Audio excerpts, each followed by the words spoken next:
चे संबंधित पदाधिकारी माननीय मनोज गायकवाड सर, माननीय विजय उडता सर, माननीय शिरीष तुळजापूरकर सर, माननीय रोहन कोरे सर आणि माननीय रेवती गोटे मॅडम यांचे मी सर्वप्रथम शब्दसुमनांनी स्वागत करते.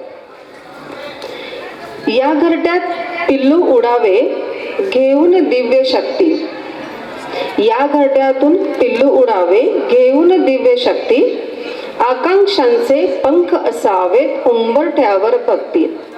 या उक्तीप्रमाणे आज आपल्या समोर व्यासपीठावर विराजमान झालेले आणि आपल्यासोबत बसलेले हे जे काही माजी विद्यार्थी या संस्थेचे आहेत, यांनी एवढी उंच एक ठिकाणी गेलेले आहेत. ते एका विशिष्ट कारकिर्दीपर्यंत त्यांनी जी त्यांची मजल मारलेली आहे, ती मुख्य मजल, त्याची जी सुरुवात झाली, त्याचा जो पाया खणला गेला तो आपल्या या तंत्रनिकेतनच्या संस्थेतूनच, आणि त्यानिमित्त आपण हा आजचा कार्यक्रम आयोजिलेला आहे. मी सर्वप्रथम आपल्या या कार्यक्रमाची प्रस्तावना करण्यासाठी सिव्हिल मायनॉरिटीचे विभाग प्रमुख डॉक्टर गायतीरथ सर यांना विनंती करते. आजच्या संमेलनानिमित्त आपण जो एक अल्युमिनाय मीट आयोजित केलेले आहे, या कार्यक्रमासाठी आपल्या गव्हर्नमेंट पॉलिटेक्निक सोलापूरच्या अल्युमिनाय असोसिएशनचे अध्यक्ष इंजिनियर श्री मनोज गायकवाड सर, उपाध्यक्ष उडता सर, तसेच उपस्थित असलेले सर्व विभाग प्रमुख, अधिकारी, कर्मचारी आणि विद्यार्थी मित्रांनो, आपल्या शासकीय तंत्रनिकेतनला अतिशय उज्ज्वल अशी अल्युमिनायची परंपरा लाभलेली आहे. आपल्याकडे सन 2016मध्ये आपण पहिल्यांदा अल्युमिनाय रजिस्ट्रेशन सुरू केलं. तेव्हाच्या तत्कालीन प्राचार्य श्रीमती देशपांडे मॅडम यांच्या पुढाकारानं हे अल्युमिनाय असोसिएशन फॉर्म झाली. याचं आपण रीतसर रजिस्ट्रेशन केलेलं आहे. त्याचं जे काही कायदेशीर बाबी आहेत त्यासुद्धा पूर्ण केलेल्या आहेत. आणि आपल्या संस्थेमध्ये आपली मुळात 1956 साली संस्था सुरू झालेली आहे. त्यामुळं अनेक पासआउट विद्यार्थी चांगल्या चांगल्या पदावर आणि शासनामध्ये सुद्धा मोठ्या पदावर कार्यरत आहेत. आपल्याकडे सन 1979 आणि 84च्या बॅचच्या अल्युमिनायनी आपल्या संस्थेत 2 वॉटर कूलर दिलेले आहेत. एक संगणक विभागाला आहे आणि एक लायब्ररीमध्ये आहे. आणि आपल्या संस्थेमध्ये सुद्धा आपले अनेक अल्युमिनाय सध्या कार्यरत आहेत. मी सुद्धा एक त्याचा भाग आहे. अजून आपले बरेचसे अल्युमिनाय तर समोर पण उपस्थित आहेत. तर आपल्याला एक गायकवाड सरांना अशी आपल्याला एक विनंती करायची आहे की आपल्याला भविष्यात अशी एक मोठी ग्रँड अल्युमिनाय मीट आयोजित करायची आहे की त्याला साधारण 6000 किंवा त्यापेक्षा जास्त अल्युमिनाय यावेत आणि त्याचा आपल्याला लिम्का बुक ऑफ रेकॉर्डमध्ये नोंद करायची आहे. तर आपल्याला ते सहज शक्य आहे, कारण आपल्या संस्था इतकी जुनी आहे आणि इतके विद्यार्थी आपले पासआउट आहेत. तर सगळ्यांनी मनावर घेतलं तर हे आपल्याला सहज शक्य आहे. आणि अल्युमिनायच्या माध्यमातून आपल्या संस्थेचा विकास आपल्याला करायचा आहे. आणि त्यांनी कायमस्वरूपी आपल्या संस्थेकडे आम्ही बोलवलं नाही तरी सुद्धा येत राहावं. आपल्या काही सूचना ज्या असतील आम्हाला द्याव्यात आणि जेणेकरून विद्यार्थ्यांचा सर्वांगीण विकास करणे, संस्थेचा विकास कसा होईल यासाठी मार्गदर्शन करावं अशी त्यांना मी विनंती करतो आणि माझे 2 शब्द संपवतो. थँक्यू. धन्यवाद सर. यानंतर व्यासपीठावरील सर्व मान्यवरांना मी विनंती करते की त्यांनी दीप प्रज्वलन करावं.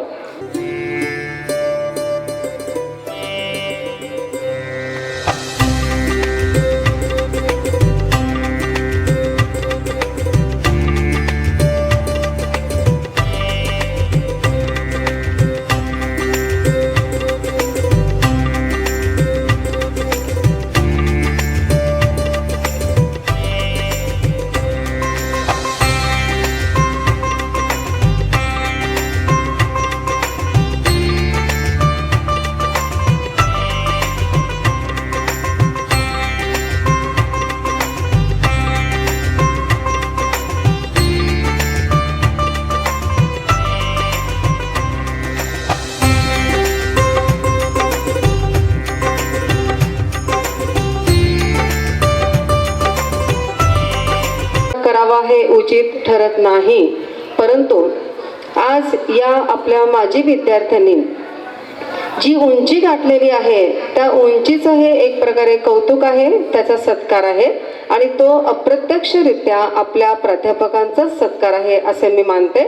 आणि म्हणून मी आजचे आपले ॲल्युमिनी असोसिएशनचे श्रीयुत मनोज गायकवाड सर यांचा सत्कार करण्यासाठी इलेक्ट्रॉनिक्स विभागाचे लातूरकर सर यांना विनंती करते.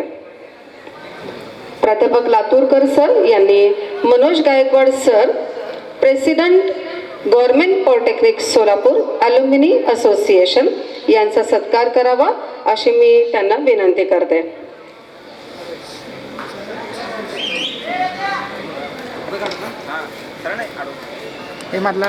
मनोज गायकवाड सरांचं कार्य हे इतकं प्रचंड आहे की ते एका एवढ्या सत्काराने पुरेसं होणारच नाही याची आम्हाला कल्पना आहे. पण मी असं म्हणेन की ही फूल नाही परंतु सर फुलाची ही पाकळी आहे आणि ती आपण स्वीकारावी. धन्यवाद सर. यानंतर जे आपल्या सर्वांच्याच परिचित आहेत, ज्यांनी परवाच वॉटर फिल्टरचं पण उद्घाटन केलेलं आहे, ते म्हणजे आपले आदरणीय विजयजी उडता सर. मी माननीय घोडके सरांना विनंती करते की त्यांनी GP Solapur alumni association vice president माननीय विजय उडता सर यांना सन्मानित करावं.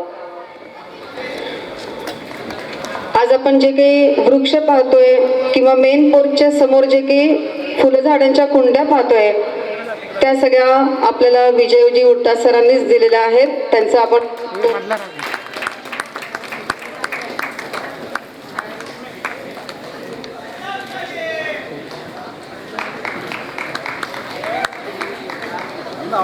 शिरीष तुळजापूरकर सर यांचं सुद्धा कार्य भरपूर मोठं आहे.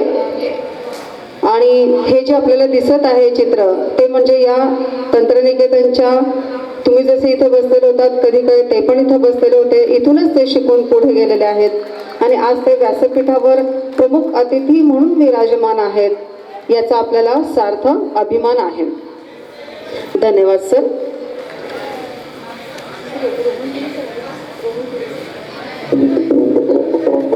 गोटे मॅडम आपल्यामध्ये आज माझी विद्यार्थिनी म्हणून उपस्थित आहेत. मी त्यांचा सत्कार करण्यासाठी एकबोटे मॅडम यांना विनंती करते. एकबोटे मॅडम यांनी रेवती गोटे मॅडम यांना सन्मानित करावं.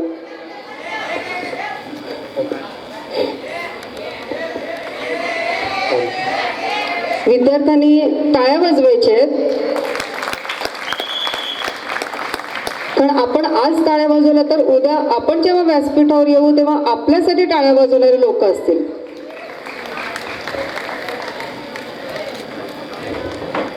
धन्यवाद मॅडम. यानंतर आपल्या सोलापूर GP सोलापूरमध्ये सध्या कार्यरत असलेले काही प्राध्यापक सुद्धा आपलेच ॲल्युमिनी होते, आपलेच माजी विद्यार्थी होते. त्यांचा सुद्धा इथं सत्कार करणं हे आपल्यासाठी भूषणावह आहे. यानंतर मी पोलंपल्ली सरांना विनंती करते की त्यांनी मेटकरी सर यांचा सत्कार करावा. मेटकरी सर यांचं योगामध्ये भरपूर मोठं योगदान आहे.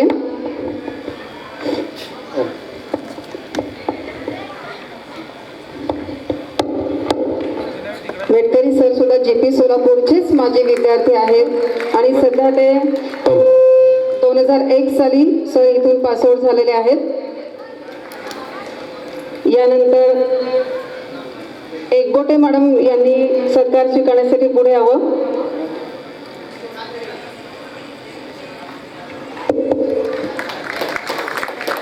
धन्यवाद सर.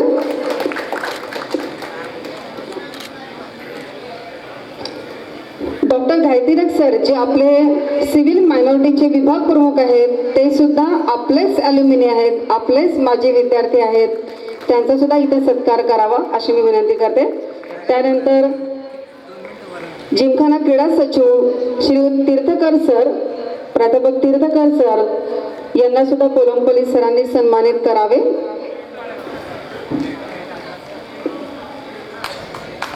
धन्यवाद सर. यानंतर अनुप गायकवाड सर यांचा सुद्धा पोलंपल्ली सरांनी सत्कार करावा अशी मी त्यांना विनंती करते. धन्यवाद सर. मगाशी म्हटल्याप्रमाणे हा सत्कार म्हणजे केवळ औपचारिकता आहे. माननीय भीमतपल्ली सर यांना सुद्धा पोलमपल्ली सरांनी सन्मानित करावे अशी मी त्यांना विनंती करते. धन्यवाद सर. सत्कार हा केवळ औपचारिकता आहे, कारण आपण सर्वजण एकाच परिवाराचे मेंबर्स आहोत, घटक आहोत आणि केवळ ही औपचारिकता होती म्हणून आपण हे इथं सादरीकरण केलेलं होतं. यानंतर आपल्या या व्यासपीठावर जे विराजमान व्यक्ती आहेत त्यांच्यापैकी मी सर्वप्रथम रेवती गोटे मॅडम यांना विनंती करते की त्यांनी आपलं मनोगत व्यक्त करावं. मनोगतामध्ये त्यांनी विशेषतः स्वतःची ओळख, त्या जेव्हा या कॉलेजमध्ये होत्या तेव्हा त्या कॉलेजबाबतच्या त्यांच्या आठवणी, कडू गोड दोन्ही आठवणी आम्हाला ऐकायला आवडतील मॅडम. त्यानंतर आमच्या आजच्या विद्यार्थ्यांना आपलं मार्गदर्शन हे आपण करावं अशी मी आपणास विनंती करते.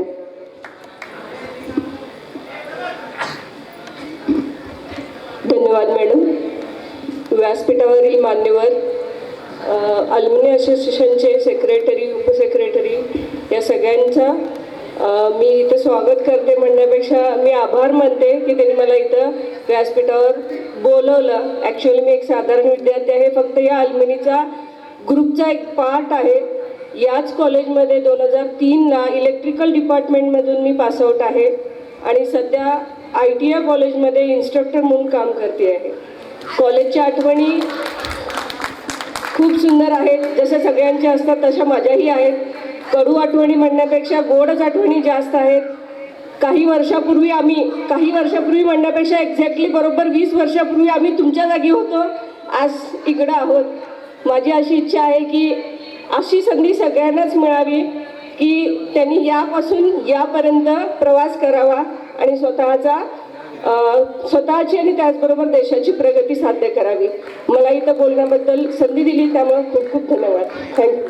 तुळजापूरकर सर यांना विनंती करते की त्यांनी आपले बहुमोल मार्गदर्शन आमच्या विद्यार्थ्यांना करावं. आदरणीय प्राचार्य, उपप्राचार्य, सर्व शिक्षक, शिक्षिका, सर्व स्टाफ, माझे मित्र मनोज गायकवाड, उडता सर व अन्य सर्व माझे ॲल्युमिनिया या सर्व, तसेच आत्ताच्या सर्व विद्यार्थी मित्रमैत्रिणींना, आजचा हा कार्यक्रम काल मला कळला आणि मी लागलेच होकार दिला.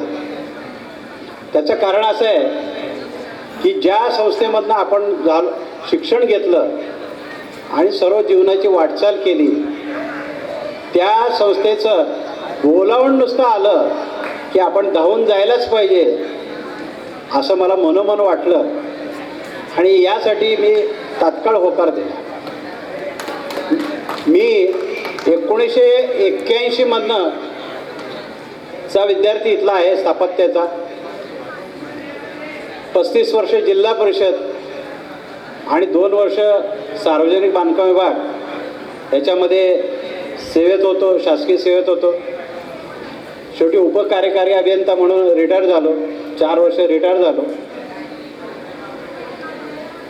या माझ्या वैयक्तिक जीवनामध्ये अतिशय नम्रपणे मी सांगू इच्छितो की या संस्थेने म्हणजे शासकीय तंत्रनिकेतनने आयुष्यामध्ये माझ्यासारख्या अनेकांना मोठं केलं. काय असतं मित्रांनो की आपण शिकत असताना नेमकं आपल्याला माहीत नसतं की ते आपण काय करतोय, पण जसा जसा काळ जाईल, जसं जसं आपण मोठे होऊ, प्रगल्भ होऊ, त्यावेळेस आपल्या असं लक्षात येतं की अरे या संस्थेने घडवण्यामध्ये मला घडवण्यामध्ये फार मोठा वाटा आहे.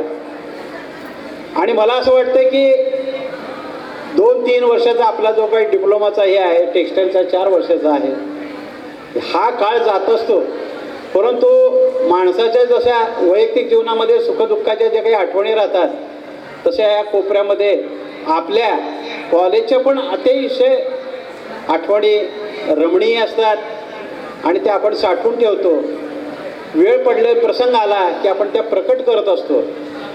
तसंच आज माझं झालं आहे की या कॉलेजमध्ये ज्या वेळेस मला येण्याचा हे आला, भेट देण्याचा योग आला, त्यावेळेस माझं देखील मन आनंदून गेलेलं आहे.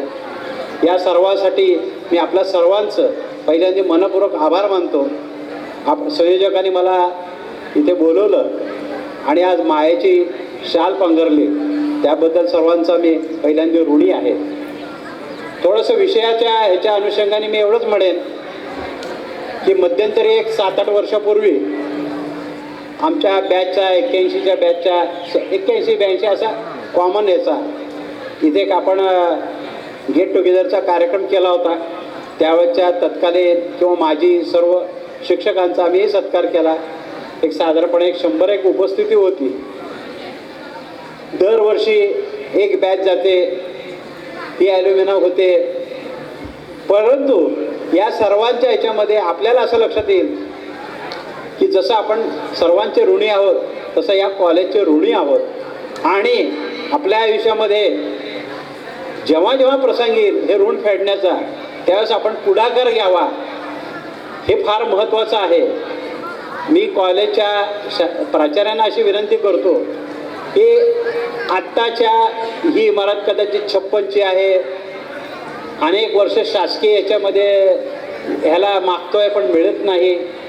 मी एवढं आश्वासन देतो, माझ्या हातात नाही पण मी मात्र प्रयत्नाची पराकाष्ठा करेन की एकदा काय मेंटेनन्सच्या संदर्भातला सर्व हे आहे, म्हणजे जे काही निधी लागणार आहे ते आपण एस्टिमेट त्यांच्याकडनं करून घेऊ.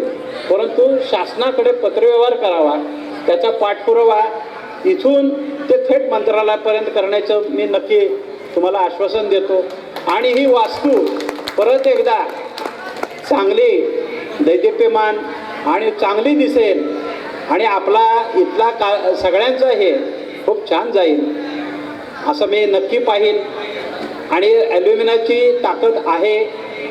आपण एकदा मोठा कार्यक्रम परत एकदा करावा, तो नियोजित करावा. त्याच्या अगोदर थोडीशी लोकांना एक 2-3 महिने अगोदर हे द्यावी, जेणेकरून आपल्याला एक कायमस्वरूपी काही निधी असेल काय असेल त्याचं आव्हान करावं.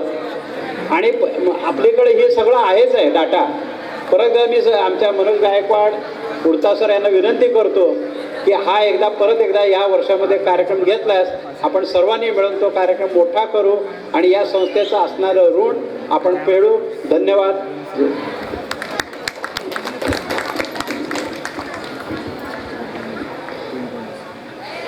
धन्यवाद तुळजापूरकर सर. सरांनी म्हटलं की आज संस्थेने आम्हाला बोलवलं आणि काही कारणास्तव आमंत्रण जरी लेट गेलं तरी सरांनी अतिशय धावून इथं भेट दिलेली आहे. आणि सर म्हणाले की त्यांच्यावर आपण मायेची शाल पांघरलेली आहे. सर निश्चितच आपल्या सर्वच विद्यार्थ्यांच्यावरती मायेची शाल ही असणारच आहे, कारण हे एक प्रकारची जी आपली नाळ जोडलेली असते ती इथं आपण त्याची जपणूक करतो असं मी म्हणेन. यानंतर मी माननीय उडदा सरांना विनंती करते, व्हाईस प्रेसिडेंट ऑफ ॲल्युमिनी असोसिएशन, की त्यांनी आमच्या विद्यार्थ्यांना मार्गदर्शन करावं. सरांचं मार्गदर्शन नेहमी असतंच आपल्याला, आणि फक्त मार्गदर्शनच नाही तर सर स्वतः इथे येतात आणि विविध उपक्रमांमध्ये सहभागी होतात. मी सरांना विनंती करते की त्यांनी बहुमोल मार्गदर्शन करावं. सगळ्यांचं लक्ष आहे ना इकडे. आदरणीय व्यासपीठ, प्राध्यापक वर्ग आणि माझ्या विद्यार्थी मित्र, युअर टुमॉरो इज हिअर. तुमच्या उद्याचं भविष्य आज तुमच्या समोर आहे. गेल्या 40 वर्षापूर्वी आम्ही सुद्धा तुमच्यासारखंच इथे खाली बसून इथे बसलेल्या माजी विद्यार्थ्यांसारखं व्हायचं म्हणून आम्ही स्वप्न बघत होतो. आज तुम्ही सुद्धा ती स्वप्न घेऊन या ठिकाणी बसलेले आहात.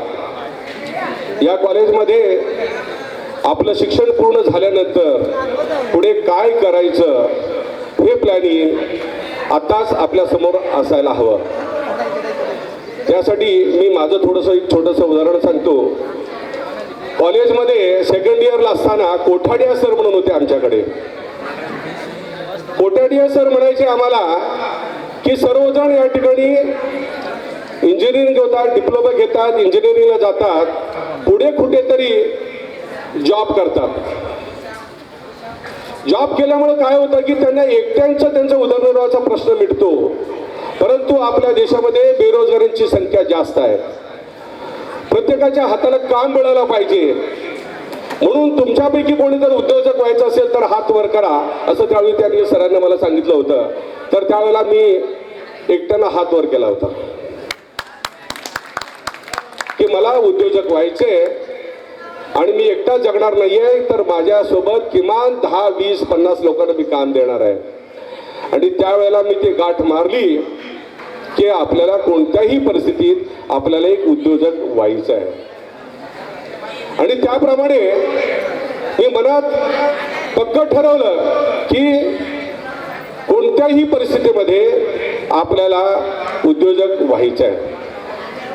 झालं तिसरा इयरचा, मग तयारी त्याप्रमाणे माझ्या शेजारी कुठले कारखाना होता, एक वर्कशॉप होता. मेकॅनिकल इंजिनिअरिंग 84 मध्ये पासआउट झालो आहे. आणि 84चं ज्या वेळेला एक्झामचं परीक्षा आलं त्यावेळेला अशी परिस्थिती आली की माझ्या पोटात दुखणं चालू झालं. परीक्षा समोर आहे, महिन्यात 1.5 महिन्यात. त्यावेळेला जुलै ऑगस्टमध्ये लास्ट इयर सेमिस्टर पद्धत होती, एक्झाम्स व्हायच्या. पोटात अतिशय त्रास होत होता आणि दवाखान्याला गेल्यानंतर असं लक्षात आलं की मला किडनीचा त्रास आहे. किडनीचा त्रास आहे म्हटल्यानंतर डॉक्टरांना मी सांगितलं की सर माझी परीक्षा आहे, तोपर्यंत मला काहीतरी मेडिसिन्स द्या, औषधं द्या. आणि मी त्याप्रमाणे मी काहीतरी मग परीक्षा झाल्यानंतर मग करूया. मग फारच त्यांनी म्हणाले की किडनी फारच बाद झालेली आहे, पूर्ण डिस्टर्ब झालेलं आहे. ती वेळेत जर ऑपरेशन करून जर किडनी काढण्यात नाही आली तर दुसऱ्या किडनीला इन्फेक्शन होण्याची शक्यता आहे. कोणत्याही परिस्थितीत लवकरात लवकर आपल्याला ऑपरेशन करायला पाहिजे. पण सरांना मी डॉक्टर साहेबांना रिक्वेस्ट केलं की त्यांना सांगितलं की सर थोडंसं जरा मला 1 महिना 1.5 महिन्यापर्यंत तुम्ही मेडिसिनवर करा. मग त्यावेळेला त्यांनी पेन किलर देऊन तशा परिस्थितीमध्ये मी अभ्यास करत लास्ट सेमिस्टर मी दिलं, पूर्ण विषय दिलं आणि परीक्षा संपला ॲडमिट झालो आणि माझं ऑपरेशन झालं. माझं एक किडनी रिमूव्ह करण्यात आलं. गेल्या 38 वर्षापासून मी एकाच किडनीवरती आहे. 38 वर्षापासून. तुम्हाला असं जाणवतं का की मी काही पेशंट आहे वगैरे असं कोणाला? 38 वर्ष झाली एकाच किडनीवरती आहे. आणि मी ठरवलं की त्यावेळेला काय झालं की वडिलांना मी विचारलं की मला आता एक इंडस्ट्री टाकायचं आहे, मला काही थोडंसं भांडवल द्या. मग वडील म्हणाले की नाही, तुझ्या ऑपरेशनलाच माझा खर्च, माझ्याकडे जे काही संचित होतं, जे काही बचत होतं माझ्याकडं, ते मी सर्व खर्च केलं ऑपरेशनला. माझ्याकडं काही भांडवल नाही, पैसे नाही आहेत, त्यामुळे तू उद्योग करू शकत नाही आहे, तुला कुठेतरी जॉब करावा लागेल. मग मी तर ठरवलेलंच होतं, नाही कोणत्या परिस्थितीत मी जॉब करणार नाही आहे, बिझनेस करणार आहे. काही दिवस गेले. मग माझ्या आईनं बिडी कारखान्यातून, माझी आई बिड्या वळवायची, घरची परिस्थिती बेताचीच, हाई बिडी कामगार, वडिलांचं एक छोटंसं रेडीमेड कापडाचं दुकान, त्याच्यावरती त्यांचं जे माझे संचित होतं ते सगळं माझ्या ऑपरेशनला खर्च झालं. आणि मी उद्योग करायचं ठरवल्यामुळं मी आईला सांगितलं की माझ्याकडे मला थोडंसं भांडवल पाहिजे.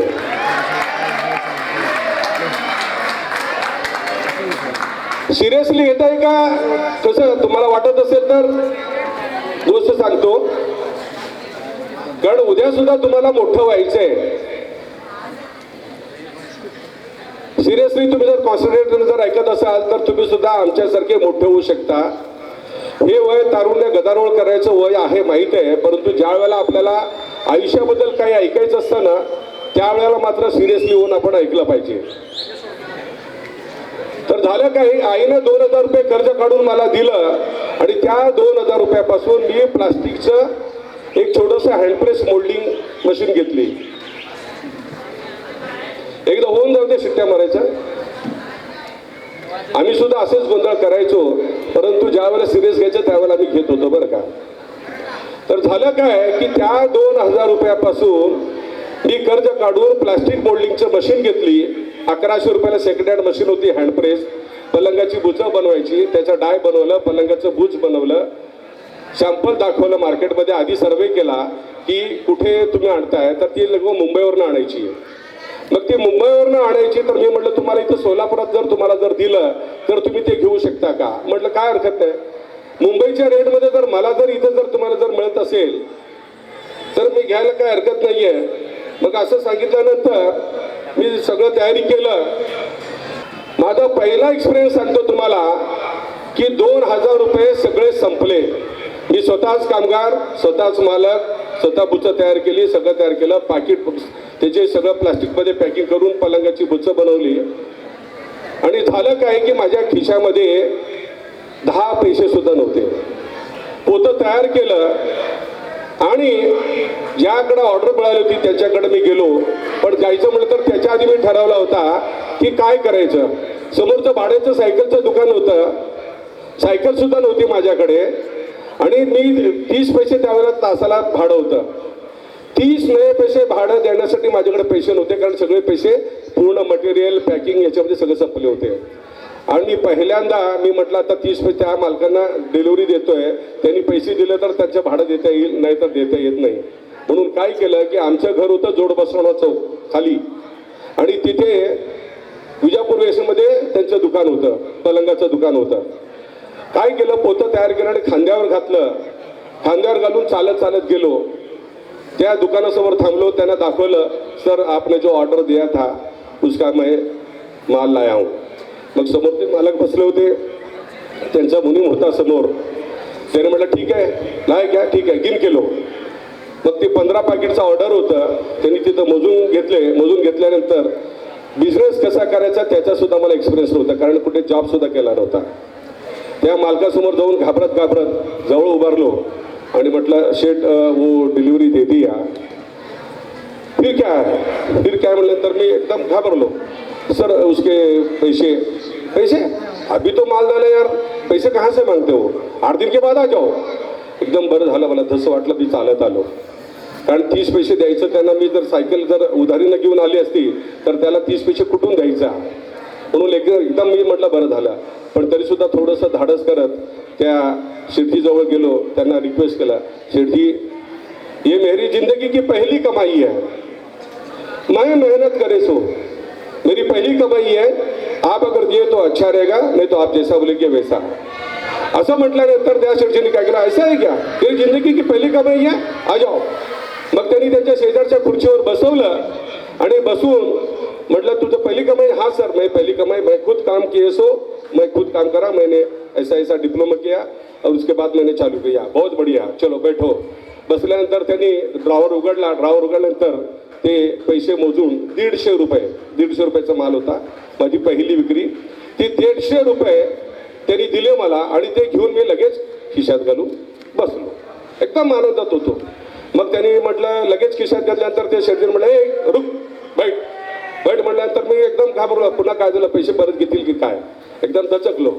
मग म्हटल्यानंतर त्यांनी म्हणाले तेरी जिंदगी की पहली कमाई है, बिजनेस पहली दफा कर रहा है तो एक बात सुन ले, जब भी पैसे देने का है गिन के देने का, लेने का है तो गिन के लेने का. मग मी त्यांना सांगितलं सर मैंने पैसे गिन लिया. कब गिन लिया सर, आप जब पैसे गिन रहे थे ना ड्रॉवर में से निकालने के, तभी मैं गिन रहा था. असं म्हटल्यानंतर बोले वाह, क्यों सर, मैंने कभी देखा ही नहीं है पैसे, कभी 150 रुपये तो मैंने कभी देखा ही नहीं है. तुमच्या माहितीसाठी सांगतो 3 वर्ष आम्ही इथे चहा सुद्धा पिला नाही कॅन्टीनमध्ये, कारण खिशात पैसाच नसायचा.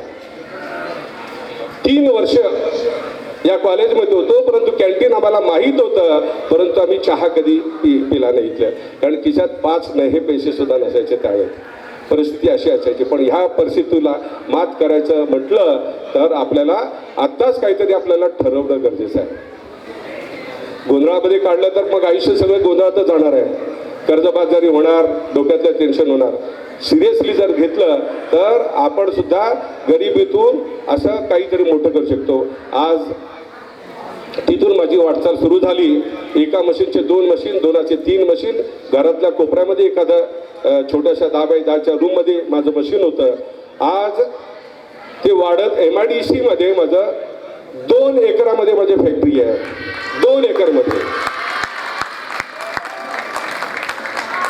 80 लोक माझ्याकडे काम करतात, 80 लेबर्स, आणि एका दिवसाला 10,000 रुपये लाईट बिल भरतोय सध्या. एका दिवसाला 10,000 रुपये, महिन्याला 2.5 ते 3 लाख रुपये लाईट बिल येतं माझ्या कंपनीचं. एवढा टर्नओव्हर आहे. रस्त्यावरती भुसा विकत होतो, 150 रुपयापासून सुरुवात केली.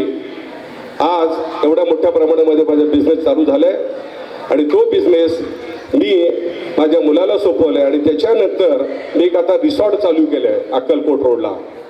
सगळ्यात महत्त्वाचं, मी ज्यावेळेला परदेश दौरा करत होतो त्यावेळेला मला एक गोष्ट प्रकर्षानं जाणवली, 3 गोष्ट प्रकर्षानं जाणवली त्या ठिकाणी. एक सर्वात महत्त्वाची गोष्ट म्हणजे शांतता, सायलेन्स. कुठेही जा, हॉटेलमध्ये जा, मोठ्या हॉटेलमध्ये जा, इतकं सायलेन्स, पिन ड्रॉप सायलेन्स असायचं. गोंधळ अजिबात कुठेही नसायचा. तिथलं वैशिष्ट्य आहे, डेव्हलप्ड कंट्रीचं एक डिसिप्लिन असतं बरं का. सायलेन्स. दुसरी गोष्ट क्लीनलीनेस, स्वच्छता. आपण जिथे वावरतो, आपण जिथे राहतो तो परिसर अतिशय स्वच्छ असला पाहिजे. आणि त्याची जबाबदारी सरकारची नव्हे तर तिथल्या नागरिकांची, लोकांची जबाबदारी आहे. आणि तिसरी गोष्ट डिसिप्लिन. बसलं तर एका शिस्तीत बसतील, एका रांगेत बसतील, कुठेही जायचं असलं तर शिस्तीत राहतील. या 3 गोष्टी ज्यावेळेला आपण अंगीकारतो तेव्हाच आपण डेव्हलप्ड कंट्रीजमध्ये, महासत्ता आपल्याला व्हायचं मोदी साहेबांचं स्वप्न आहे, मग आपण उगाच महासत्ता होऊ शकत नाही. महासत्ता होण्यासाठी या 3 गोष्टींची गरज आहे. प्रत्येक जण डिसिप्लिननं राहिलं पाहिजे, स्वच्छता केली पाहिजे, आणि तिसरी गोष्ट त्याने शांत, सगळ्यात शांतता ऐकलं पाहिजे. आपल्यामध्ये तीच नाही आहे. मोठं होण्यासाठी या 3 गोष्टींची गरज आहे. आणि जर राष्ट्र मोठं करायचं असेल तर आपल्याला स्वतःला मोठं झालं पाहिजे. आणि एकदा मोठं झालं की मग आपले परिसर, मग आपले समाज, मग आपला देश मोठा होऊ शकतो. आणि प्रत्येक जण असं कधीच समजून चालायचं नाही आहे की मी एका गरीब कुटुंबात जन्माला आलोय. गरीब म्हणून जन्माला यायचं आपल्या हातात नाही आहे. जन्माला गरीब म्हणून यायचं आहे की श्रीमंत म्हणून जन्माला यायचं आहे हे आपल्या हातात नाही आहे. परंतु मरताना मात्र आपल्याला श्रीमंत होऊन आणि चांगली व्यक्ती म्हणून मरायचं हे आपल्या हातात आहे. प्रत्येक जण हे आताच ठरवलं पाहिजे की मला कसं मरायचं आहे. गरीब म्हणून मरायचं आहे का श्रीमंत म्हणून किंवा चांगली व्यक्ती म्हणून. मग त्याच्यासाठी तुमच्याकडे आज तुम्हाला त्याची ट्रेनिंगची आवश्यकता आहे. केवळ अभ्यास करून उपयोग नाही आहे, तर तुम्हाला पर्सनॅलिटी डेव्हलपमेंट, व्यक्तिमत्व विकास या गोष्टीची सुद्धा फार गरज आहे. आणि ह्या गोष्टी मी सरांना सुद्धा रिक्वेस्ट करतो की एंटरप्रेनरशिप बद्दल, उद्योग कसा करावा, उद्योग कसा उभा करावा. उद्योग उभारण्यासाठी काही लागत नाही, पैसा तर अजिबात लागत नाही बरं का. पैसा तर अजिबात लागत नाही. लोकांचा गैरसमज आहे बँकेचं लोन काढा, हे करा, ते करा, जागा पाहिजे, असं नाही आहे. तुम्ही सुरुवात अगदी लहानापासून सुरुवात करायचं आहे. एकदा मोठी पायरी चढता कामा नये.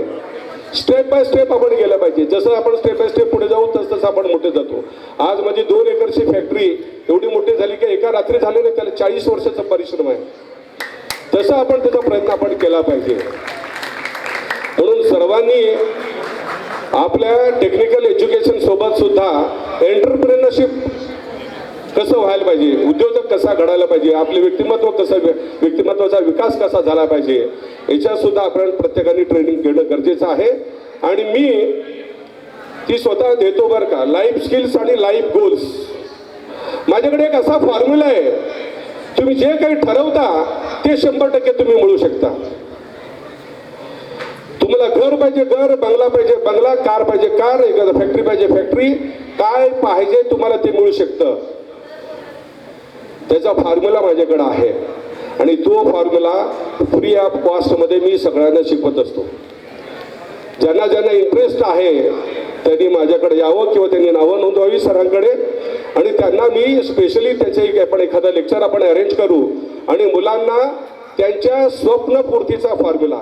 आज माझ्याकडं एक नाही 3 कार आहेत. 4000 स्क्वेअर फुटाचा बंगला आहे आपल्या कॉलेजच्या शेजारी, WNT शेजारीच, आणि रिसॉर्ट आहे 2 एकरमध्ये.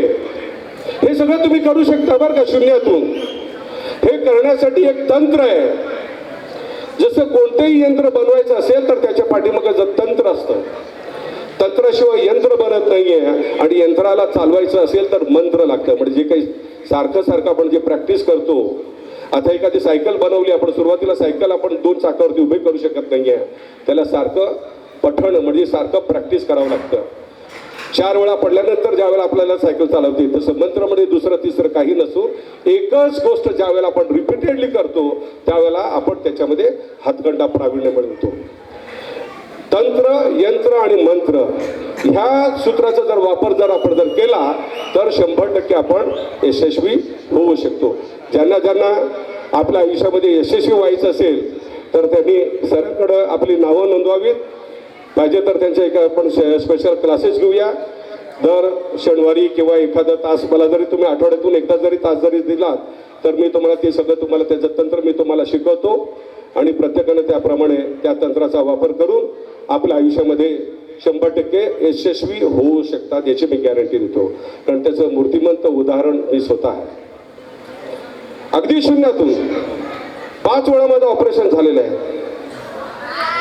5 वेळा ऑपरेशन, 4 वेळा जीवदान मिळालेलं आहे मला. 4 वेळा जीवदान. 4 वेळा जीवदान मिळून सुद्धा आज मी तुमच्या समोर आज उभा आहे. याच्या पाठीमागे एकच आहे की तुम्ही स्किल्स युटिलाइज केलं पाहिजेत. तुमच्याकडे स्किल्स डेव्हलप केले पाहिजेत आणि स्किल्स युटिलाइज केले पाहिजेत. आणि त्या स्किल्स प्रत्येकाकडे असतात. फक्त त्याला उजागर करणं, एक्सप्लोर करणं हे एखादा हिरेपारखीचं, रत्नपारखीचं काम असतं. आणि त्या रत्नपारखीचं काम आज मला करायचं आहे. आणि प्रत्येकांना आपल्या किमान आपल्या कॉलेजमधल्या सर्व विद्यार्थ्यांना मला रत्न बनवायचं आहे ही माझी इच्छा आहे. तरी आपण सर्वांनी आणि सरांनी सुद्धा मला त्या बाबतीत मला सहकार्य करावं. आणि आज या ठिकाणी मला बोलवलं. खरं तर घरातलीच माणसं, घरातल्याच माणसाला सत्कार करणं म्हणजे उजव्या हातानं डाव्या हाताला सत्कार केल्यासारखं वाटतं मला.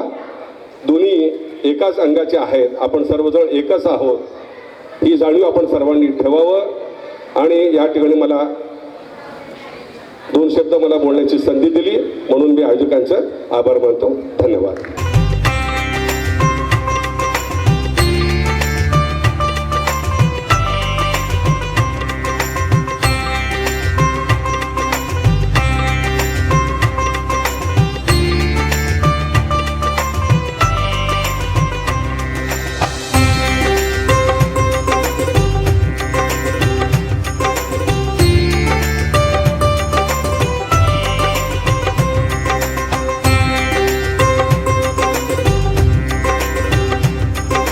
I will not take much of your time. I know that we are running out of the time.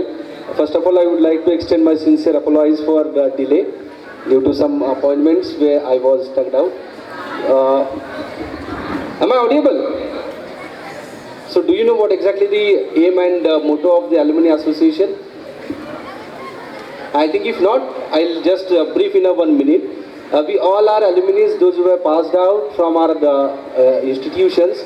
We all were settled down in somewhere. But we have the affection and love towards our Government Polytechnic Solapur, and that's why we used to interact with the people for the developing of our education trust where we have learned. And no doubt, once upon a time I was also sitting there for a fish pond and every activity and organizing here many events. Eventually, when alumni associations we have started along with our friends, the motto is quite simple: to extend whatever the support and whatever the assistance, whatever the guidance from our end towards the institutions we are born and brought up. In that purpose only we are working together.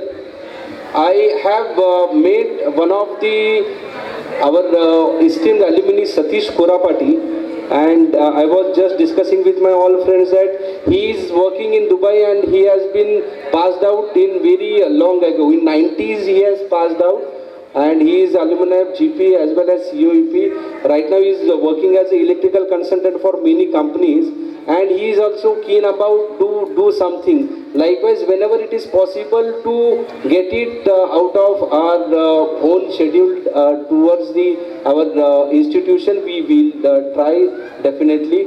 And I just have few words for you all.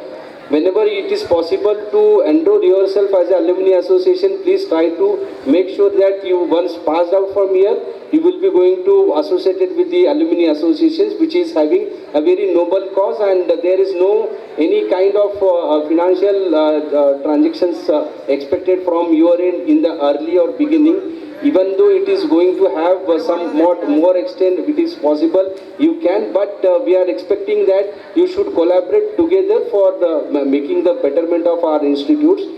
Once again, I would like to thanks everybody, those who came for the Alumni Associations meet. I must thanks all the organizations for putting their efforts for organizing such kind of activities and taking our association ahead. With the permission of everybody, I just thank of all the people, those who have been associated with this activity. Thank you one and all. Thanks again. Thank you, Rohan. Now I request our GP Solapur Alumni Association President, Sir Gaikwad sir. He is 2003 pass out from electrical branch. Now he is running a very big industry in Pune. So on this occasion, so I request our alumni president to guide us on this occasion. Thank you, sir. So माझ्यासाठी वेळ किती आहे?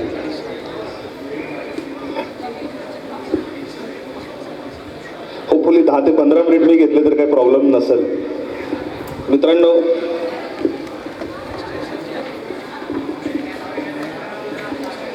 जे समोर सर्वच young crowds बसलेले आहे आणि ज्यांनी आमच्या आठवणी जुन्या केलेल्या जाग्या ज्या केलेल्या आहेत, कॉलेजमध्ये असताना आम्ही जे काही करायचो ते सर्व दिवस पुन्हा आमच्या डोळ्यासमोर येत आहेत. सर्वप्रथम या सर्वच विद्यार्थ्यांचं मी माझी विद्यार्थी संघटनेतर्फे अध्यक्ष या नात्याने स्वागत करतो.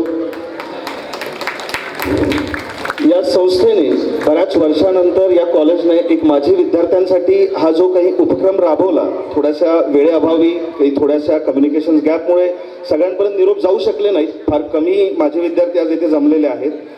परंतु जो काही प्रयत्न आणि जी काही सुरुवात, फुल ना फुलाची पाकळी जसं आपण म्हणतो त्या पद्धतीने जी काही सुरुवात झालेली आहे, या सुरुवातीचं, या बीजारोपणाचं नक्कीच येणाऱ्या काळात वटवृक्षात रूपांतर होईल. मला वाटतं आज तरी देखील बरेचसे इथे माझी विद्यार्थी अल्युमिनी असोसिएशनचे रिप्रेझेंटेटिव्ह आलेले आहेत. ज्या तुळजापूरकर सरांना आपण ऐकलं ते 1981च्या बॅचचे आहेत. उडदा सर आहेत, माझे सहकारी ज्युनियर कुरी सर आहेत आणि आमचे शिक्षक ज्यांनी मलाही येथे शिकवलं तेही याच विद्यापीठाचे माजी विद्यार्थी आहेत. भीमनपल्ली सर आहेत, तीर्थीकर सर आहेत. सर्वच बरीचशी मंडळी येथे उपस्थित आहेत आणि आज मला शिकवलेल्या शिक्षकांसमोर ही मला बोलायला एक संधी मिळत आहे, ही सर्वात माझ्यासाठी आनंदाची गोष्ट आहे. मित्रांनो, तुमचं गॅदरिंगचा टाईम आहे हे मला माहीत आहे, तुम्हाला एन्जॉय करायचं आहे हेही मला माहीत आहे. त्यामुळे मी तुमचा जास्त वेळ घेणार नाही आहे. मला फक्त हे ऐकायला आवडेल की तुम्हाला काय ऐकायला आवडतं, मी तेवढंच बोलेल. जर तसं कोणी सांगू शकत असेल 2 मिनिटामध्ये, आपल्याकडे दुसरा माईक आहे, कॉर्डलेस माईक आहे, कॉर्डलेस माईक आहे का? खाली द्या जरा. कोणी व्हॉलेंटियर असेल पुढे या. तुम्हाला काय ऐकायला आवडतं तुम्ही सांगा. आणि त्या बास्केटबॉलच्या कोर्टच्या पाठीमागच्या बाजूला काही विद्यार्थी बसलेत, त्यांना माझा आवाज येत असेल तर त्यांनी हात वर करा. ठीक आहे, चालेल. तुम्ही जर शक्य असेल तर इकडे आले तरी चालेल, नाही तरी तिथून ऐकलं तरी चालेल. विद्यार्थ्यांनो, मित्रांनो, विद्यार्थी म्हणण्यापेक्षा मी काही इथे शिक्षक नाही, पण मित्रांनो, मी 2003 इलेक्ट्रिकल बॅचचा याच कॉलेजचा पासआउट विद्यार्थी आहे. अल्पसा परिचय ऑलरेडी दिलेला आहे. जर सांगायचं 2003ला मी डिप्लोमा इलेक्ट्रिकल केल्यानंतर 2006 साली गव्हर्नमेंट इंजिनिअरिंग कॉलेज औरंगाबादमधून माझं इलेक्ट्रिकल इंजिनिअरिंग कंप्लीट केलं. तिथून मी कॅम्पस थ्रू आदित्य बिर्ला ग्रुपमध्ये प्लेस झालो, तिथे जॉब केला. त्यानंतर इस्पात इंडस्ट्रीज जिंदाल ग्रुप, त्यानंतर क्रॉम्प्टन ग्रीव्स जे एक इलेक्ट्रिकल इंजिनिअरसाठी ड्रीम कंपनी अशा ठिकाणीही जॉब केला. साधारण 5 वर्षाचा मी जॉब केलेला आहे आणि त्यानंतर मला माझा बिझनेस स्टार्ट करायचं हे माझं अगोदरच क्लिअर होतं. त्यामुळे 5 वर्षाच्या एक्सपिरियन्स नंतर मला जेव्हा खात्री पटली की मी हे करू शकतोय, त्यावेळेस मी 2010 साली साधारण एक 13 वर्षापूर्वी माझी कंपनी चालू केली. आणि मित्रांनो, मला तुम्हाला सांगायला आनंद होतोय की आज ज्या कंपन्यांमध्ये तुम्ही जॉब करण्याचं तुमची इच्छा असते, तुम्हाला आवडतं, तुमचं ड्रीम असतं, अशा जेवढ्या काही कंपन्या आहेत, जी काही नावं तुम्हाला आवडतात, त्या सर्व कंपन्यांबरोबर Tata, Reliance, Godrej, cement, Schneider, world wide जेवढ्या काही कंपन्या आहेत इंडियामधल्या आणि काही एक्सपोर्ट, केनिया, इजिप्त आणि गल्फ येथे मी एक्सपोर्टही करतो. हा माझा 13 वर्षातला छोटासा प्रवास आहे. हे करत असताना मी माझं masters ME electrical power systems हे केलेलं आहे आणि सध्या मी माझं PhDचं रजिस्ट्रेशन पुणे विद्यापीठात केलेलं आहे. तोही मी प्रयत्न करत आहे. तर मित्रांनो, मला एवढंच तुम्हाला सांगायचं आहे की या सर्व ज्या बाबी आहेत, आज तुम्हाला वाटत आहेत तुम्ही ज्या मूडमध्ये आहात, या सर्व फेजमधून आम्ही गेलेलो आहोत. परंतु एक ॲल्युमिनी असोसिएशनची गरज काय हे आता कुर्री सरांनी ऑलरेडी सांगितलेलं आहे. याचे प्रयत्न गेल्या 4-5 वर्षापासून सुरू झालेले आहेत. आमच्या वेळेस या बाबी एवढ्या प्रकर्षाने होत नव्हत्या. पाठीमागच्या मुलांनी खरंच थोडंसं लक्ष द्या, हे तुमच्या फायद्याचं आहे मित्रांनो. Alumni associations, what is the importance, मी तुम्हाला एवढंच सांगतो. कारण काय माहिती का, आज आम्ही जिथे फिरतोय आणि आज आम्ही जिथे बघतोय आणि आज ज्या बिझनेस एम्पायर्स, ज्या काही सरांनी सांगितलेलं आहे ऑलरेडी, आता मी परत बिझनेस कसा करावा, कारण या सगळ्या हार्डल्समधनं मीही गेलेलो आहे. कारण माझ्याही सगळे घरचे गव्हर्नमेंट सर्व्हिसेसमध्ये होते. मलाही बिझनेस नोकरी सोडायला, कॅम्पसमधून चांगल्या पगाराची मिळालेली नोकरी सोडायला अपोज होता आणि त्यामुळे ती सोडून बिझनेस स्टार्ट करताना जे काही सुरुवातीचे 2-3 वर्ष त्रास झालेला आहे, तो प्रवास, त्या बाबी आपण नंतर कधीही पुन्हा एकदा डिटेल्समध्ये बोलू शकतो. परंतु तो खूप काळ विचित्र असतो. आणि आजच्या डेटला जर सरांनी सांगितलं की बाबांनो, नोकरी मागण्यापेक्षा नोकरी देणारे व्हा. मित्रांनो, as a entrepreneur I would like to tell you, हे म्हणणं खूप सोपं आहे, हे करणं खूप अवघड आहे. त्यासाठी तुमच्या मनाची तेवढी जिद्द पाहिजे, त्यासाठी तुम्हाला तेवढी तयारी पाहिजे. परंतु त्यात स्लाइटली मला असं वाटतं, माझ्या अनुभवातून थोडासा चेंज करावा की सुरुवातीच्या काळात तुम्ही 2, 3, 4, 5 वर्ष नोकरी नक्की करावी, ती चांगल्या ठिकाणी करावी. कारण तिथून तुम्हाला ऑर्गनायझेशन चालतं कसं, ऑर्गनायझेशनच्या रिक्वायरमेंट काय आहेत, MNC कल्चर काय आहे, रेग्युलर कल्चर काय आहे आणि एम्प्लॉईज आणि मॅनेजमेंट यामधला डिफरन्स काय आहे, या बऱ्याचशा गोष्टी शिकायला मिळतात. आणि त्यात तुम्ही जेव्हा तुमचा उद्योग करता त्यामध्ये त्या अप्लाय करणं आणि ते वाढवणं सोपं जातं.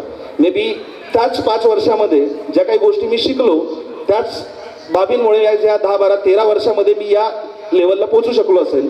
आणि या करत असताना या विद्यापीठाने जे काही मला दिलेलं आहे, या आपल्या कॉलेजने जे काही आम्हाला जी काही मोठी शिदोरी दिलेली आहे, ती शब्दात सांगता येत नाही. मॅडमनी सुरुवातीला सत्कार करताना सांगितलं की बाबा यांचं कार्य असं आहे तसं आहे.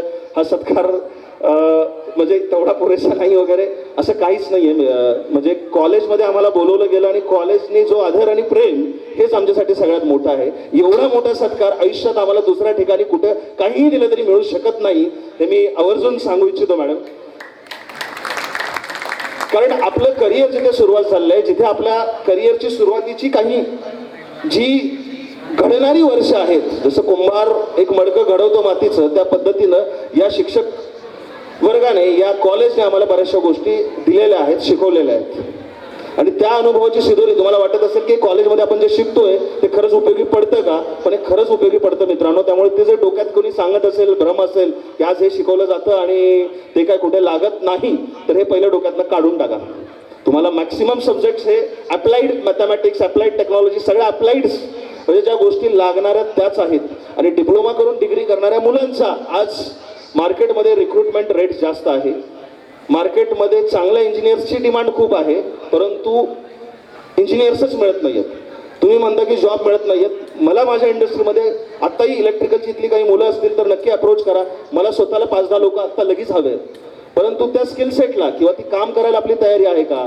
सगळ्यालाच गेल्यानंतर वाटतं की मला एअर कंडिशनमध्ये जॉब मिळावा. 3rd इयरची किती मुलं आहेत तिथे समोर बसलेली, हात वर करा. 3rd इयरची कोणी आहेत? 2nd इयर,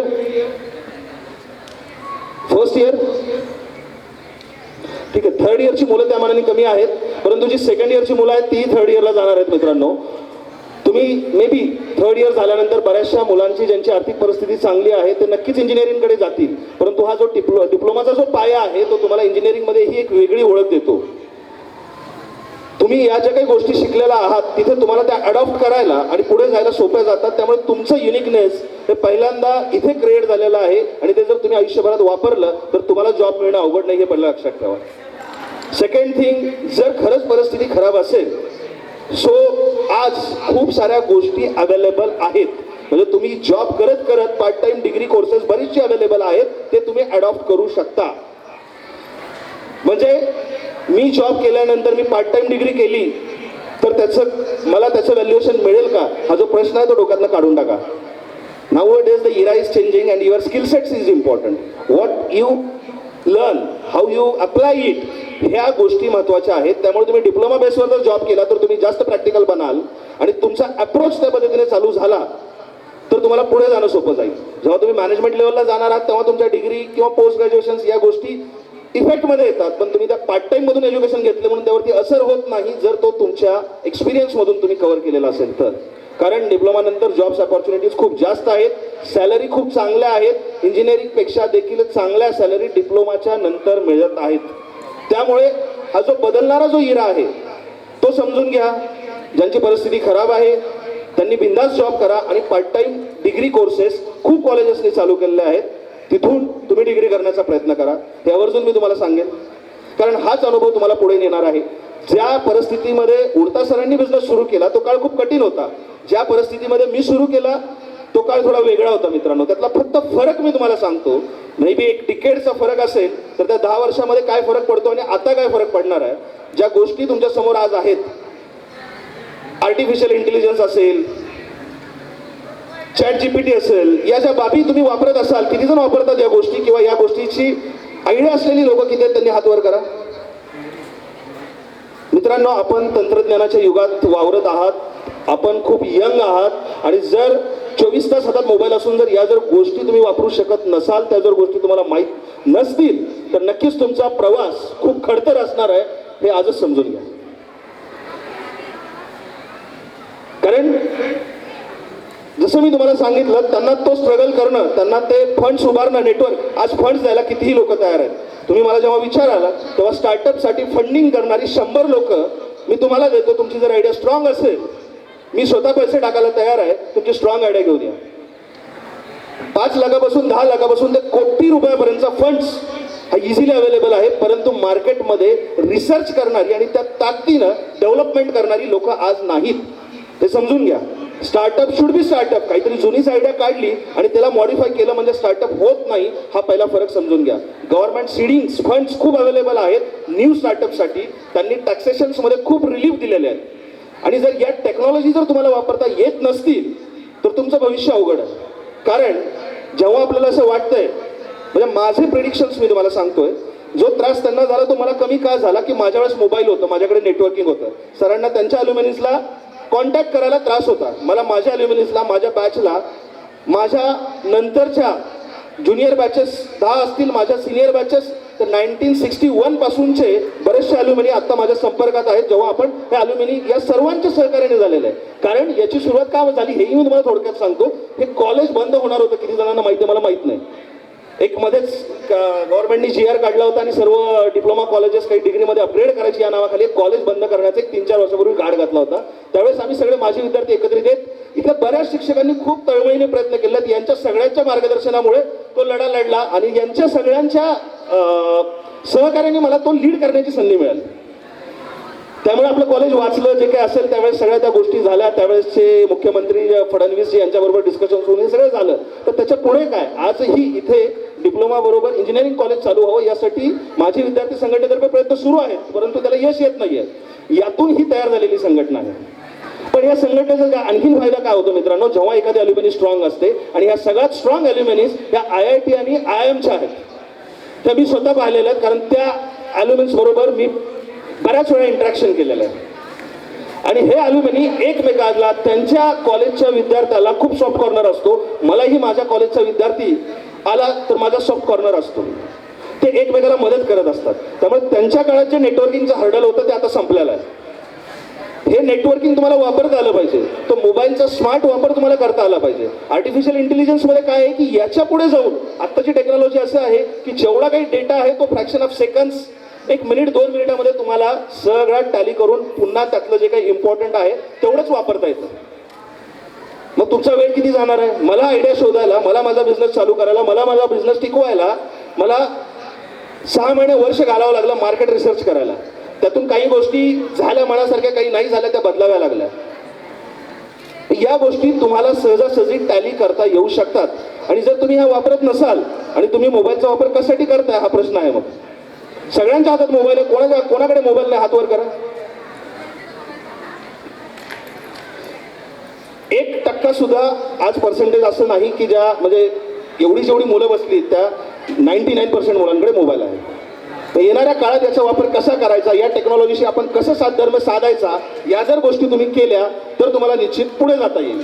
आणि ह्या सिंपल गोष्टी आहेत, या फक्त स्वतःच्या ॲटिट्यूडमध्ये, स्वतःच्या प्रॅक्टिसमध्ये, स्वतःच्या आचरणामध्ये आणल्या तर लाईफ सोपं होतं.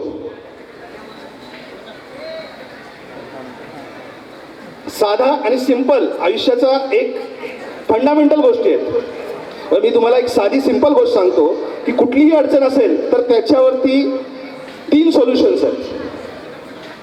कोणत्याही अडचणीवरती 3 सोल्युशन्स आहेत. कितीही मोठी समस्या तुमच्यासमोर असू द्या, एक जी अडचण आहे ती स्वीकार करणे. You should adopt it as it is. हा प्रॉब्लेम आहे, हा सॉल्व्ह होऊ शकत नाही, एक तर तुम्ही तो अडॉप्ट करा, नाही तर त्याच्यामध्ये तुम्हाला बदल करायचा आहे. यू चेंज इट, की काय करता येईल, हा कसा सोडवता येईल. दिस इज द सेकंड अप्रोच. नाही तर थर्ड अप्रोच सोडून द्या. तुम्हाला जमत नाहीये तर सोडून द्या. स्वीकार करू शकत नसाल तर बदल करा. मी काय बोलतो नीट आहे का मित्रांनो? जर एखादी अडचण असेल आणि ती जर तुम्ही स्वीकारू शकत नसाल तर ती बदल करा आणि तो बदल करण्यासाठी प्रामाणिक प्रयत्न करा. आणि जर बदल करू शकत नसाल तर सोडून द्या, पर्यायच नाही, तुम्ही ते करू शकत नाही. आणि आयुष्यात अशी कोणतीही गोष्ट नाही की जी आपण करू शकत नाही. फक्त बदल करण्याची इच्छा आपल्या मनात असली पाहिजे आणि ते बदल करण्यासाठी लागणारे प्रयत्न प्रामाणिकपणे केले पाहिजेत. आणि नेमकं आपण तिथेच कमी पडतो. तुम्हाला चालता येत असेल चाला, लंगडे झाला असाल ट्रॅव्हलिंग करत चाला, काहीही करा, पण जो शेवटचा क्षण असतो, आता मी इथे पोहोचलोय, मला तिथे जायचंय, त्यावेळेस आपण हतबल होतो आणि एखाद्या अडचणीमुळे आपण तो सोडून देतो. पण तो शेवटचा अटेम्प्ट असतो, जेही इथे हे सक्सेसली तुमच्या समोर बसलेत, हे सगळे माझ्यापेक्षा सगळे मान्यवर हे वेगवेगळे अचिव्हमेंट आहे, खूप मोठी अचिव्हमेंट आहे. या प्रत्येकांकडून काही गोष्टी शिकण्यासारख्या आहेत. त्यांनी तो शेवटचा अटेम्प्ट केलेला आहे जो सगळ्यांनी सोडून दिला, त्यामुळे ते आज सगळे इथे आहेत. आज एखादा सब्जेक्ट फेल झाला, मग आता मी काय करू, या निराशेत गर्तेत जाऊ नका.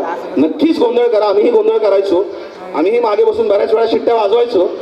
परंतु जेव्हा महत्त्वाच्या गोष्टी आहेत तेव्हा त्याकडे तेवढाच खास लक्ष आम्ही द्यायचो. जाणीवपूर्वक त्या गोष्टी समजून घेण्याचा, त्या शिकण्याचा प्रयत्न करायचो. या दोन्ही गोष्टीचा ताळमेळ साधा. कॉलेज आहे, एन्जॉय नक्कीच केला पाहिजे, पण नुसतीच तुमच्या भाषेत बोलायचं झालं तर नुसतीच टपोरीगिरी करून कॉलेज केलं म्हणजे सगळं होत नाही. नक्की एन्जॉय करा, पण त्याबरोबर जर तुम्हाला पुढे काय करायचंय याच्या जर गोष्टी तुमच्या आत्तापासून क्लिअर असतील आणि ते फोकस ठेवून तुम्ही काम करणार असाल तर तुम्हाला त्याचा फायदा होऊ शकतो.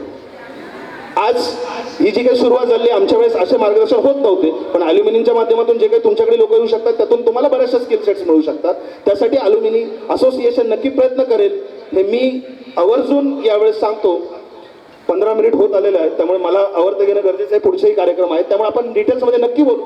परंतु माझी विद्यार्थी संघटनेतर्फे ऑलरेडीच बोलताना सुरुवातीलाच तुळजापूरकर सरांनी सांगितलेलं आहे, आचार्यांशी त्यावर चर्चा झालेली आहे. कॉलेजचं जे काही मेंटेनन्स किंवा ज्या काही ॲक्टिव्हिटी आहेत किंवा कॉलेजच्या बिल्डिंगचं आपल्या मराठी भाषेत बोलायचं तर जीर्णोद्धार आहे, तो करण्यासाठी जे काही असेल ते प्रपोजल त्यांनी शासनाकडे पाठवावं.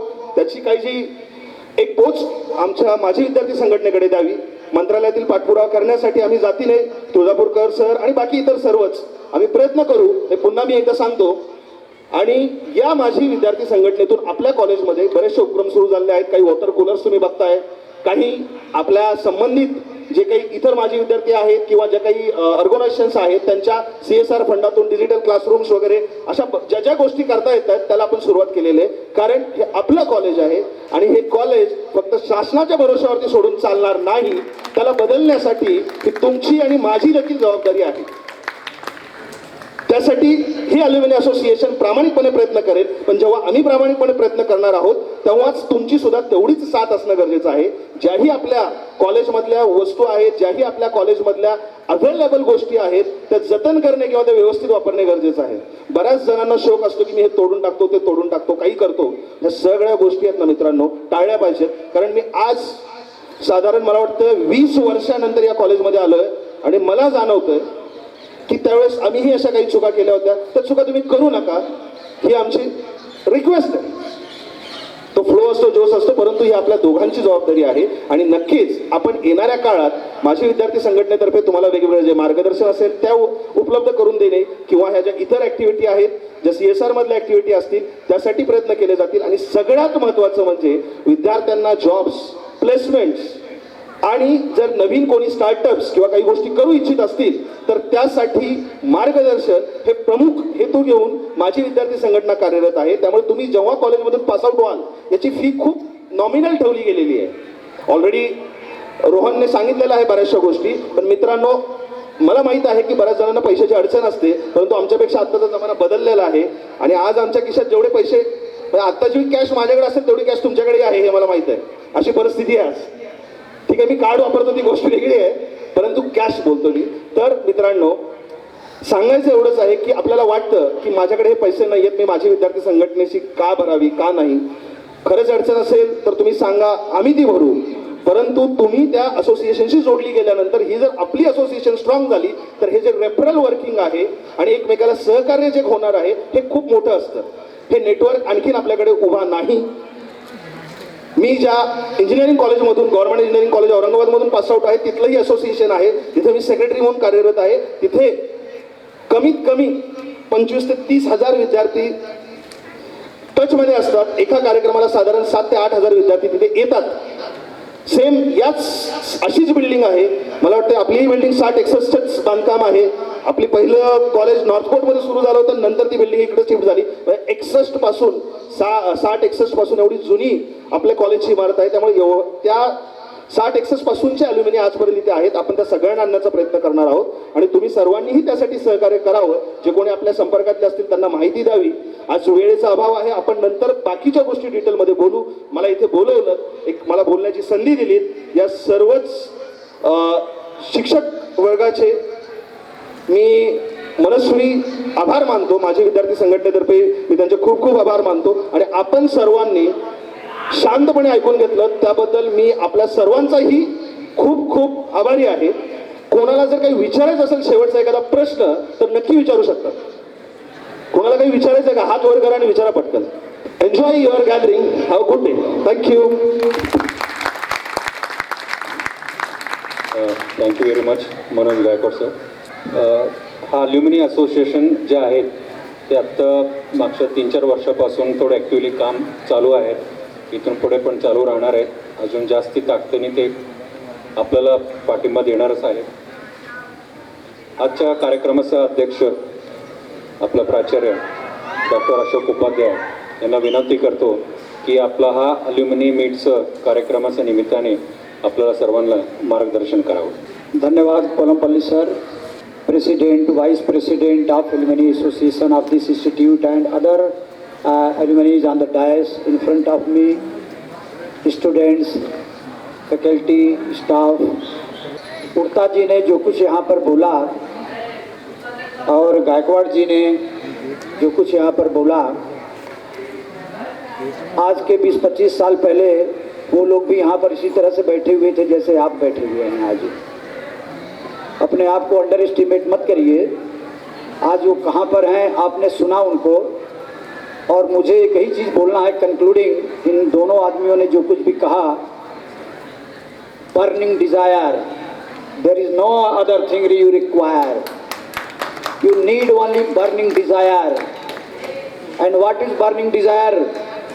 Dr. APJ Abdul Kalam has told out of his life experiences during his last days. Dream is not that which you see while sleeping. स्वप्न वो नहीं है जो आप नींद में सोते हुए देखते हैं। It is something that does not allow you to sleep. आपको नींद नहीं आने देती है, स्वप्न वो होते हैं, और ये डिपेंड करता है आपके डिजायर के ऊपर। The only end only requirement what I have also realized and felt out of my so far life experience, the only thing required is your burning desire. Nothing is impossible. There is a history of the people. The same thing has been spoken here also, and there is a history of these number of examples. The only and only thing, your burning desire, and be bold in life. I repeatedly tell my students, be bold in life. Rest of the qualities will automatically follow you. मैं धन्यवाद देता हूँ डायस पर बैठे हुए सभी लोगों को, अपने विद्यार्थियों को। एक चीज़ मैं यहाँ से शेयर करना चाहता हूँ। यहाँ पर बैठे हुए एलुमनी 3 बजे के प्रोग्राम में कितने लोग रहेंगे नहीं रहेंगे मुझे जानकारी नहीं है। इस संस्था का मैं सौभाग्य समझता हूँ कि आप सभी लोगों की शुभकामना से 11 तारीख को यहाँ पर सोलापुर शहर की municipal commissioner IAS officer Sheetal madam आई हुई थी। उन्होंने अपनी तरफ से सब कुछ सपोर्ट करने के लिए कहा है। यहाँ तक कहा कि वो खुद कलेक्टर साहब को बात करेंगी। उन्होंने मुझे खुद बुलाया हुआ है म्यूनसिपल कॉर्पोरेशन में आने के लिए, और कॉलेज के बारे में वो क्या कर सकती है मुझे बताने के लिए कहा है। कलेक्टर साहब को मैं पिछले 1 महीने से फॉलो कर रहा हूँ इस संस्था में आने के लिए। He is also an IITian engineer हैं और इस पूरे डिस्ट्रिक्ट के हेड हैं, डिस्ट्रिक्ट कलेक्टर। उनको मैं 1 महीने से फॉलो कर रहा हूँ। उन्होंने कंफर्म किया था कि आएंगे, और उन्होंने मुझे कहा था कि आप फ्राइडे को मुझे रिमाइंड करिएगा। कल मैंने उनको रिमाइंड किया तो उनका simple reply, not possible, PM is coming on 19 January. This was his reply to me. But मैं उससे हार नहीं माना। मैंने ऊपर वाले को हाथ से जोड़ा कि भाई यदि मैंने सच्चा एफर्ट किया हो तो मैं अभी और एफर्ट करूंगा। मैं उनके नो कहने से मैं रुकने वाला नहीं हूँ। Unless he fires me that I can't come, why you are coming repeatedly to me, I will try till that time. और मैंने कल फिर उनको जो है कि व्हाट्सएप मैसेज भेजा, सेम रिप्लाई आई। आज मैंने उनके बंगले पर जाने की कोशिश किया, उनके ऑफिस में जाने की कोशिश किया, क्योंकि आज छुट्टी का दिन है। बट समहाउ मुझे फाइनली अल्टीमेटली वो मुझे लगभग 1:30 बजे के आसपास ओल्ड कलेक्टर ऑफिस में इलेक्शन मीटिंग के लिए वो आने वाले थे, और मैंने पता किया उनके स्टेनों से और दूसरे सब मेरी जो भी मेरा दिमाग चला और हमारे साथी हैं उनके स्टेनों से कि वो 3:30 बजे रे नगर जाने वाले हैं, जहाँ पर PM उद्घाटन के लिए आने वाले हैं, और उसका रास्ता मोरलेस अपने कॉलेज के बगल से है। और मैंने उनको कहा, कलेक्टर साहब जैसे ही मुझे देखे, वो वहाँ पर हम 4-5 लोग खड़े थे, उन्होंने मुझे देखते ही सीधा बोला, not possible, PM is coming on 19, I am sorry. मैंने उनको कहा कि सर मुझे आपके स्टेनों से जानकारी मिली है कि आप 3:30 बजे रे नगर जा रहे हैं, और वो हमारे कॉलेज के रास्ते में ही पड़ता है। तो हमारा रिक्वेस्ट है सर कि आप सिर्फ 1 मिनट के लिए हमारे डायस पर आइए, और वहाँ से आप बोल दीजिए कि my good wishes to all students and staff at this institute. और इतना हमारी रिक्वायरमेंट सिर्फ इतना ही है। आपको 5 मिनट से ज़्यादा नहीं लगेगा हमारे कॉलेज तक आने में। 5 मिनट आना, 5 मिनट जाना, और 1 मिनट के लिए आप डायस से खड़े होकर के बोल दीजिए। और आपको अपना मोटिवेशनल स्पीच जितना भी देना, इट इज़ योर चॉइस। आप 1 मिनट बोलिए, जितना भी बोलिए। और उनको मैंने एक शब्द ऐड किया कि सर आपको बुलाने के लिए मेरा जो स्टाफ है, गवर्नमेंट एम्प्लॉइज अपनी सैलरी से, अपने वेतन से 3 लाख रुपए खर्च करके ड्रेस कोड तैयार किए हुए हैं। सारी लेडीज फैकल्टी यहाँ पर साड़ियाँ खरीदी हुई हैं।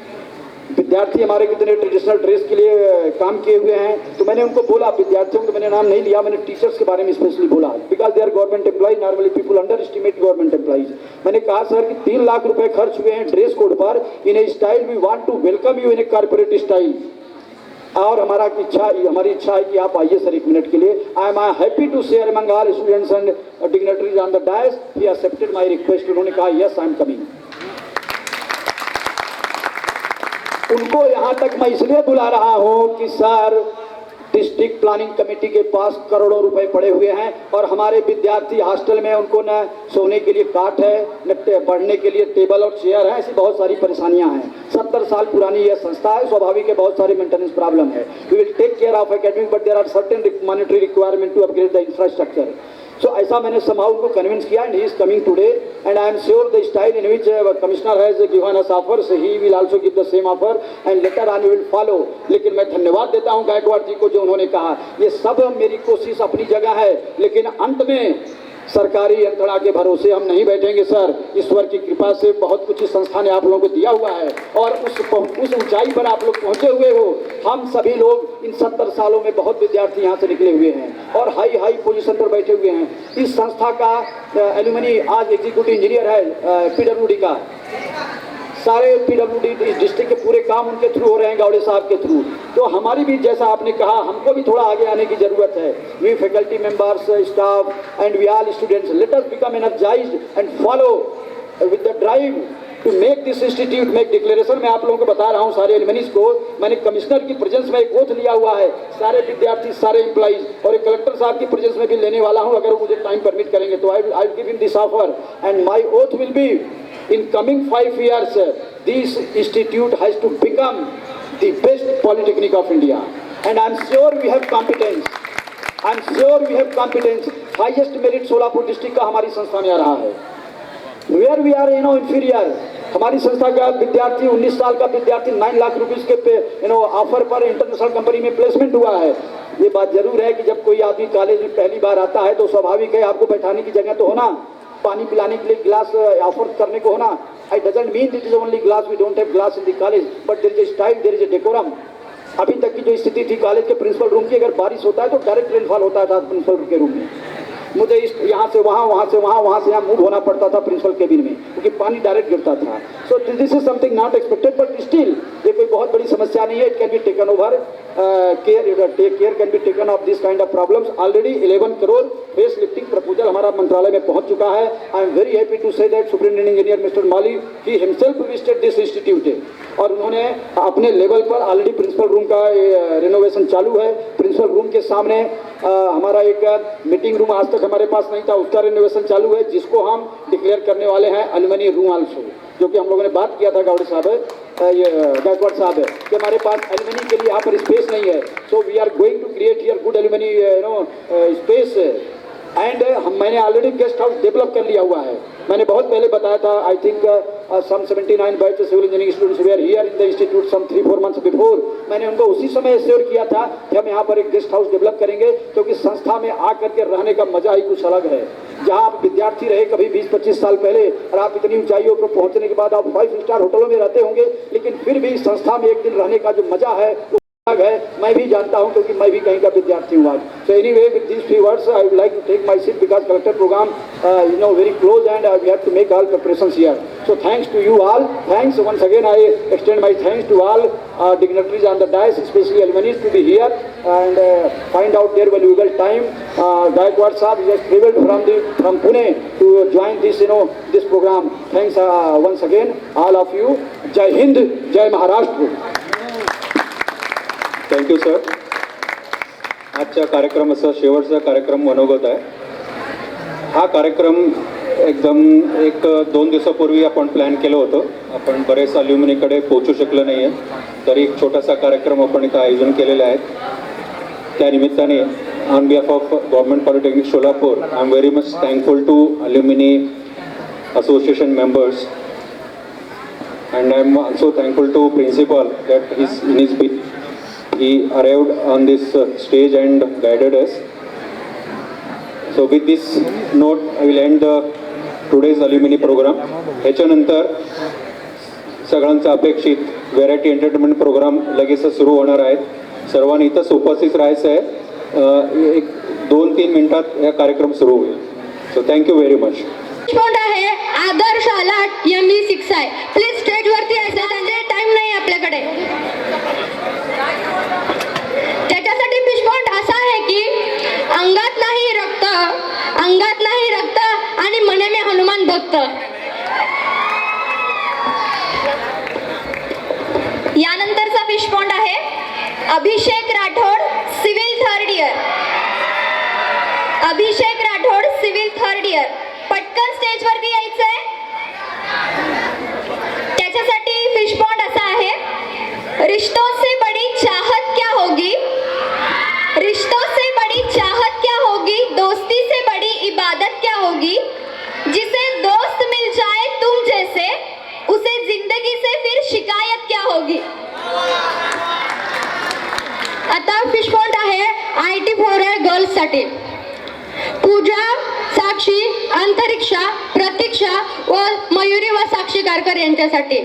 जिथं असतात फुकटच्या पार्ट्या, जिथं असतात फुकटच्या पार्ट्या, तिथं हजर असतात ह्या 5 कार्ट्या. पुढचं फिशपॉन्ड आहे ऋतुराज भोरे, मेकॅनिकल सेकंड इयर. ऋतुराज भोरे, मेकॅनिकल सेकंड इयर, त्याच्यासाठीचा फिशपॉन्ड असा. ऋतुराज आला, हवा आली, खरं खरं सांग किती दिवस झालं तू आंघोळ नाही केली. आता नंतरचा फिशपॉन्ड आहे पृथ्वीराज चव्हाण, ME6 आहे. प्लीज लवकर स्टेजवरती यायचं आहे. त्याच्यासाठी फिशपॉन्ड आहे की कमी पडते हाईट, कमी पडते हाईट पण भाऊ जातो तिथलं वातावरण टाईट. पुढचा फिशपॉन्ड स्नेहा गुंडल. स्नेहा गुंडल असेल तर स्टेजवरती यायचंय. तिच्यासाठी फिशपॉन्ड असा. वादळात येतो नुसता जोरदार वारा, वादळात येतो नुसता जोरदार वारा, मॅडमचा लुक नुसता आरारारारा. आता म्युझिकल फिशपॉन्ड आहे IF2K सुमित सबनसाठी. प्लीज स्टेजवरती यायचं आहे. सुमित सबन, जे कोणी असतील लवकरात लवकर स्टेजवर यायचे.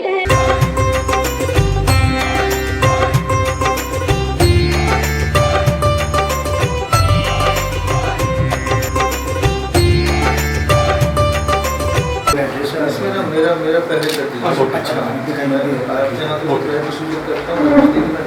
सर मेरा एक रिक्वेस्ट है, बल्कि प्राइस डिस्ट्रीब्यूशन आप एक ही करिए, लेकिन थोड़ा आपको प्रेजेंस में कुछ बोलना चाहता हूँ, संस्था की बातें आपको नॉलेज में आए. मैंने कमिश्नर मैडम को बताया था. I will 3 minutes. Okay, thank you sir. Okay, great sir. Okay, thanks a lot sir. Some time else I will come. I will invite you sir to discuss in detail. Thank you. I will agree sir.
Kumar Ashirwad sir, IAS officer Solapur जिल्हा यांचे मनपूर्वक सर्वांतर्फे स्वागत.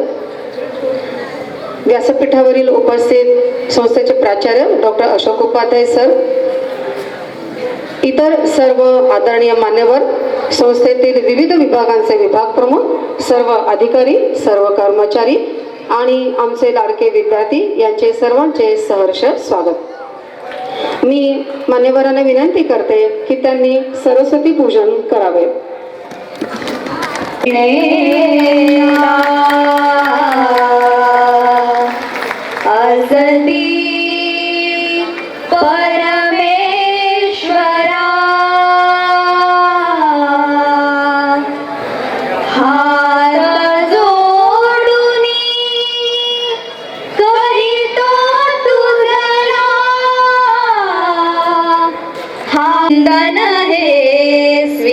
अतिथी माननीय जिल्हाधिकारी Solapur Kumar Ashirwad sir यांचे मूळ गाव गोपालगंज राज्य बिहार. यांचे सिव्हिल इंजिनिअरिंगमधून IIT खरगपूरमधून शिक्षण झालेलं आहे आणि यापूर्वी सरांनी गडचिरोली येथे काम केलेलं आहे आणि उल्लेखनीय कामगिरी म्हणजे सरांनी स्वतःहून ते ठिकाण मागून घेतले होते.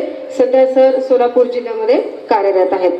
मी आजच्या आपल्या कार्यक्रमामध्ये प्राचार्यांना विनंती करते की त्यांनी जिल्हाधिकारी सरांचे स्वागत करावे.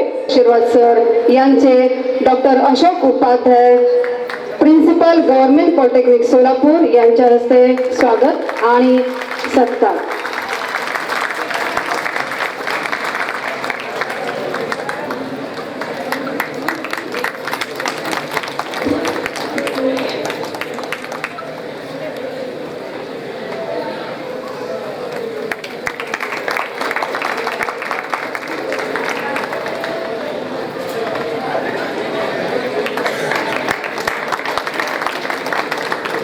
संस्थेचे प्राचार्य डॉक्टर अशोक उपाध्याय सर यांना मी विनंती करते की त्यांनी आपले मार्गदर्शन करावे. Sri Kumar Asirvad ji and all other dignitaries. First of all, I welcome you, sir, Kumar Asirvad ji and all dignitaries here on the dais.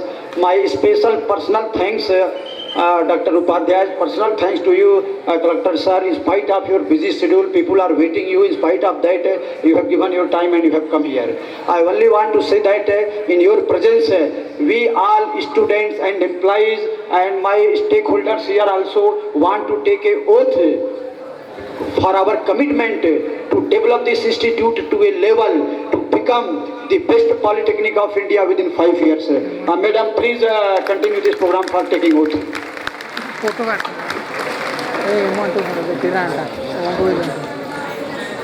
धन्यवाद सर. मी कलेक्टर साहेबांच्या परवानगीने आणि संस्थेच्या प्राचार्यांच्या परवानगीने आपल्याला आपल्यासमोर आपण शपथ घेणार आहोत. तर सर्वांनी आहे त्या ठिकाणीच उभे राहावे, एका हाताचे अंतर घ्यावे आणि उजवा हात आपल्या समोर सरळ धरावा. माझ्या नंतर आपण सर्वांनी म्हणायचे, आम्ही शासकीय तंत्रनिकेतन सोलापूर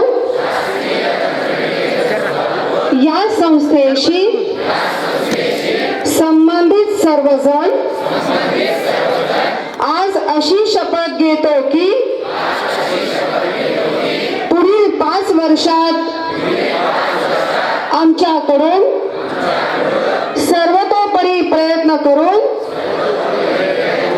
या संस्थेला आपल्या देशातील सर्वोत्कृष्ट तंत्रनिकेतन बनवण्यासाठी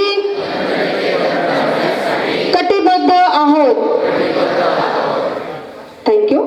विद्यार्थ्यांनी खाली बसून घ्यायचंय आहे की 4 बक्षिसं आपण इथं प्रातिनिधिक स्वरूपात देणार आहोत. तर मुनमुनवर सरांनी पटकन इथं यावं स्टेजवरती आणि 4 बक्षिसं प्रातिनिधिक स्वरूपातली अनाऊन्स करावेत.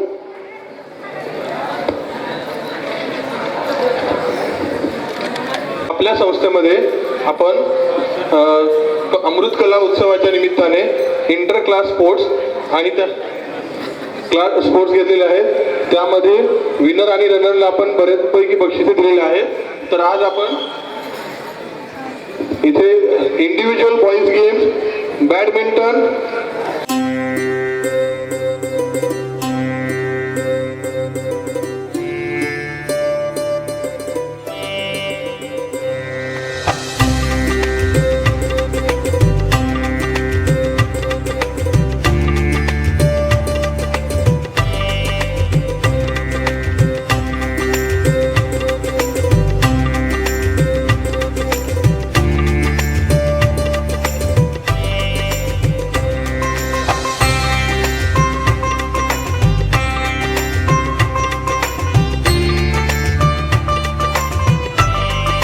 व्यासंगाला तात्विकतेची किनार आहे आणि आपले आज मार्गदर्शन ऐकणे हा आमच्यासाठी बहुमान आहे. मी सोलापूर जिल्ह्याचे जिल्हाधिकारी कुमार आशीर्वाद सर यांना विनंती करते की त्यांनी आम्हा सर्वांना त्यांचे बहुमोल मार्गदर्शन करावे. आज गव्हर्नमेंट पॉलिटेक्निक कॉलेज सोलापूर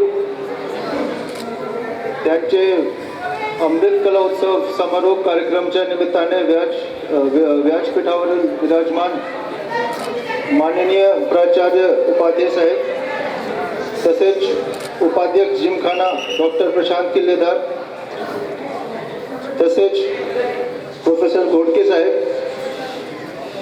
इतर सर्व मान्यवर आणि स्टुडंट्स, सर्वप्रथम आजचे कार्यक्रमचे आयोजक आणि विशेषतः डॉक्टर अशोक उपाध्याय त्यांना मी हार्दिक अभिनंदन देतो, कारण खरंच तुम्ही खूप चांगला, खूप सुंदर एक कार्यक्रम आयोजित केलेले आहे.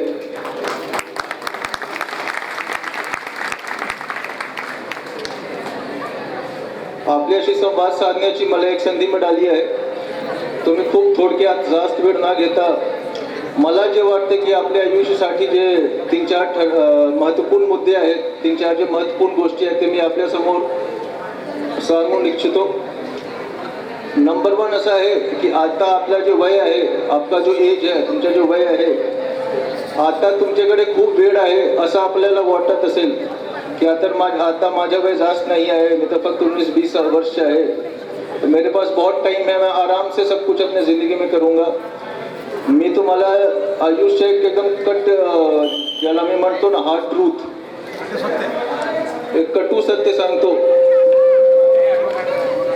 जो टाइम होता है वो इतना जल्दी निकल जाता है, हमें लगता है कि हमारे पास बहुत टाइम है, अभी पहले मैं आराम से थोड़ा ये करता हूँ, दोस्ती करता हूँ, ये करता हूँ, वो करता हूँ, घूमता हूँ, फिरता हूँ. तुम्हाला अचानक एक दिन असं माहिती पडेल की वेळ निघून गेला आहे. जे लोकांनी मेहनत केलं आहे, परिश्रम केला है, ते लोग खूप पुढे गेले आणि मी इथेच राहिलो. ये मैं आपको डिमोटिवेट करने के लिए नहीं कह रहा हूँ, जो सत्य है तो सांगतो मी तुम्हाला. तो माझा एक सुझाव राहील की तुमच्या आयुष्यामध्ये तुमच्या काय गोल आहे, तुमचा काय उद्देश आहे, थोडा यावर विचार करून, बाकी लोकांशी चर्चा करून, तुमचे आई वडील असतील, तुमचे प्राचार्य साहेब असतील, तुमचे टीचर असतील, किंवा स्वतः आत्मनिरीक्षण करून तुमचे उद्देश ठरवून द्या की मला जीवनमध्ये नेमके करायचे काय. आणि त्यानंतर एक वेळी तुमचे उद्देश ठरल्यानंतर ऑनेस्ट सेल्फ ॲनालिसिस ज्याला मी म्हणतो, आत्मनिरीक्षण, त्यामध्ये तुम्हाला खूप भर द्यावे लागेल.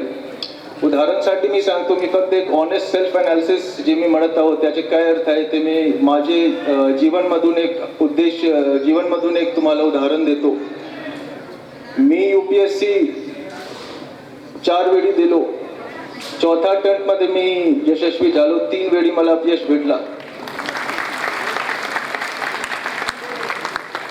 UPSC के बारे में एक ऐसी गलत धारणा है कि वो बस पढ़ने का एग्जाम है, जितना पढ़ोगे, जितना अभ्यास करोगे आपका हो जाएगा, पण ॲक्च्युली तसं नसते. हे मला 30 अटेम्प्टचे नंतर मला माहीत पडला. तोच मी उदाहरण देतो, जे मी तुम्हाला आपल्यासमोरचे एक गोष्ट मी सांगितले की ऑनेस्ट सेल्फ ॲनालिसिस तुम्हाला करावे लागेल, त्याचे एक्झॅक्ट अर्थ काय आहे मी उदाहरण मार्फत तुम्हाला सांगतो. 30 अटेम्प्टच्या नंतर एक वेळी जे मी आन्सर रायटिंग करत होतो, ॲक्च्युली UPSC एक सब्जेक्टिव्ह एक्झाम असते, त्यामध्ये 20-20 नंबरचे प्रश्न असतात. मला वाटते की 200 मार्क्सचे एक पेपर असते, असे 11 पेपर असतात आणि त्यानंतर इंटरव्यूच्या प्रोसेस असते. ये जो 200 नंबर होते हैं उसमें 10 क्वेश्चंस होते हैं, 20 मार्क्स के 10 क्वेश्चन होते हैं और वो सब्जेक्टिव होता है.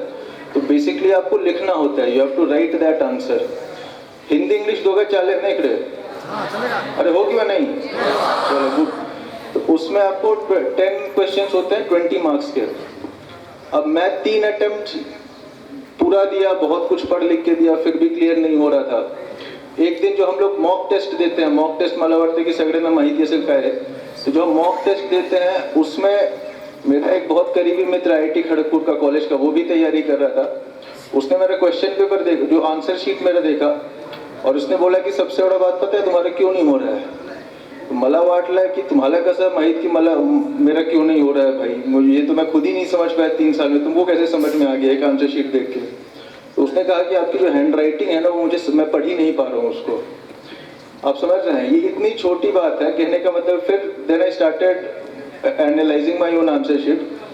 त्यावेळी मला कळला की माझे जे P आहे, B फॉर पोटैटो, और जो B है, B फॉर बॉल, वो P लिखा है या B लिखा है ये कोई कह नहीं पाएगा. मैं A लिखा हूँ या वो D लिखा हूँ कोई कह नहीं पाएगा, A लिखा हूँ या E लिखा हूँ कोई कह नहीं पाएगा. और तब मुझे समझ में आया की जो आपका पेपर चेक करता है, UPSCचे जे पॅटर्न कसं असते की 10 लाखचे जवळपास लोक प्रिलिम्स देतात, ते ऑब्जेक्टिव्ह असते, ते ऑब्जेक्टिव्ह असतो तो ABCD मार्क करायचे, तुम्हाला फक्त बबल भरायचे. त्यानंतर तुमच्या मेन्स पेपर असते. तर तुमचे 10 लाख पैकी मला वाटते 15-20 हजार लोकांना संधी मिळते मेन्स देण्याची. आणि मेन्स जे सब्जेक्टिव्ह आहे, जे मी तुम्हाला म्हणत आहो ना की 200 नंबरचे 10 क्वेश्चन असतात, 20-20 नंबर के सब्जेक्टिव, वो मेंस पेपर होता है. वैसे 11 पेपर टोटल होते हैं मेंस में. तो वो हैंड राइटिंग होता है और मैं वहाँ पे अटक जाता था. मेंस मेरा क्लियर हो नहीं रहा था. मेंस आप क्लियर करते हैं, 15,000 लोग मेंस देते हैं, उसमें से जितना मुझे याद है 3-3.5 हजार लोग इंटरव्यू तक जाते हैं. और फिर इंटरव्यू 2,500-3 हजार लोगों का होता है, उसमें से जो टॉप 90 लोग होते हैं वो IAS बनते हैं. तो ये पेपर है ना, ये पैटर्न है. अब मेरा इशू क्या हो जाता था कि मैं मेंस तक पहुंचता था, मेरी हैंड राइटिंग गंदी थी.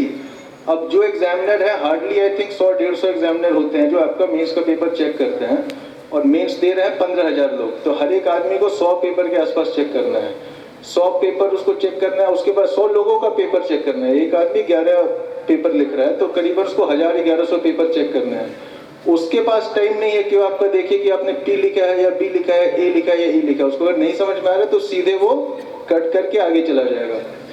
ये जब मुझे समझ में आया कि भाई मेरा हैंड राइटिंग खराब है, तो you will not believe it, मैं उस समय 25 साल का था, लेकिन मैं कर्सिव हैंड राइटिंग का बुक खरीदा और उस पर फिर मैं अपना हैंड राइटिंग सुधारा था कि ए जो है वो ए जैसा लगे, ई जो है ई जैसा लगे, पी जो है वो पी जैसा लगे. और इसके बाद आई थिंक कि दिस वॉज द बिगेस्ट फॅक्टर. आपको सोच के शायद तुम्हाला आश्चर्य वाटेल की मतलब कर्सिव हँड रायटिंग प्रॅक्टिस केल्यानंतर कोणी IAS बनले, पण हेच झालं होतं माझ्यासोबत. एक बार जब हैंड राइटिंग सुधर गई, अगले अटेम्प्ट में मेरा मेंस भी निकल गया और फिर लकीली इंटरव्यू भी निकल गया. सो ये अगर आप सेल्फ एनालिसिस नहीं करेंगे ना कि मेरे अंदर क्या कमजोरी है और उसको सुधारेंगे नहीं, तब तक you will not really go head. आप हार्ड वर्क करते रहेंगे बट बहुत उसमें कुछ आपकी प्रगती हो नहीं पाएगी. तर माझं हेच म्हणणं आहे की तुमचे जे जीवनमध्ये उद्देश आहे, जे गोल आहे ते ठरवून द्या आणि त्यानंतर तुमचे आत्मनिरीक्षण करा की माझ्यामध्ये काय काय कमजोरी आहे. बहुत बार ऐसा होता है कि हमारी इंग्लिश खराब होती है, स्पोकन इंग्लिश खराब होती है, तो उस पर काम करो.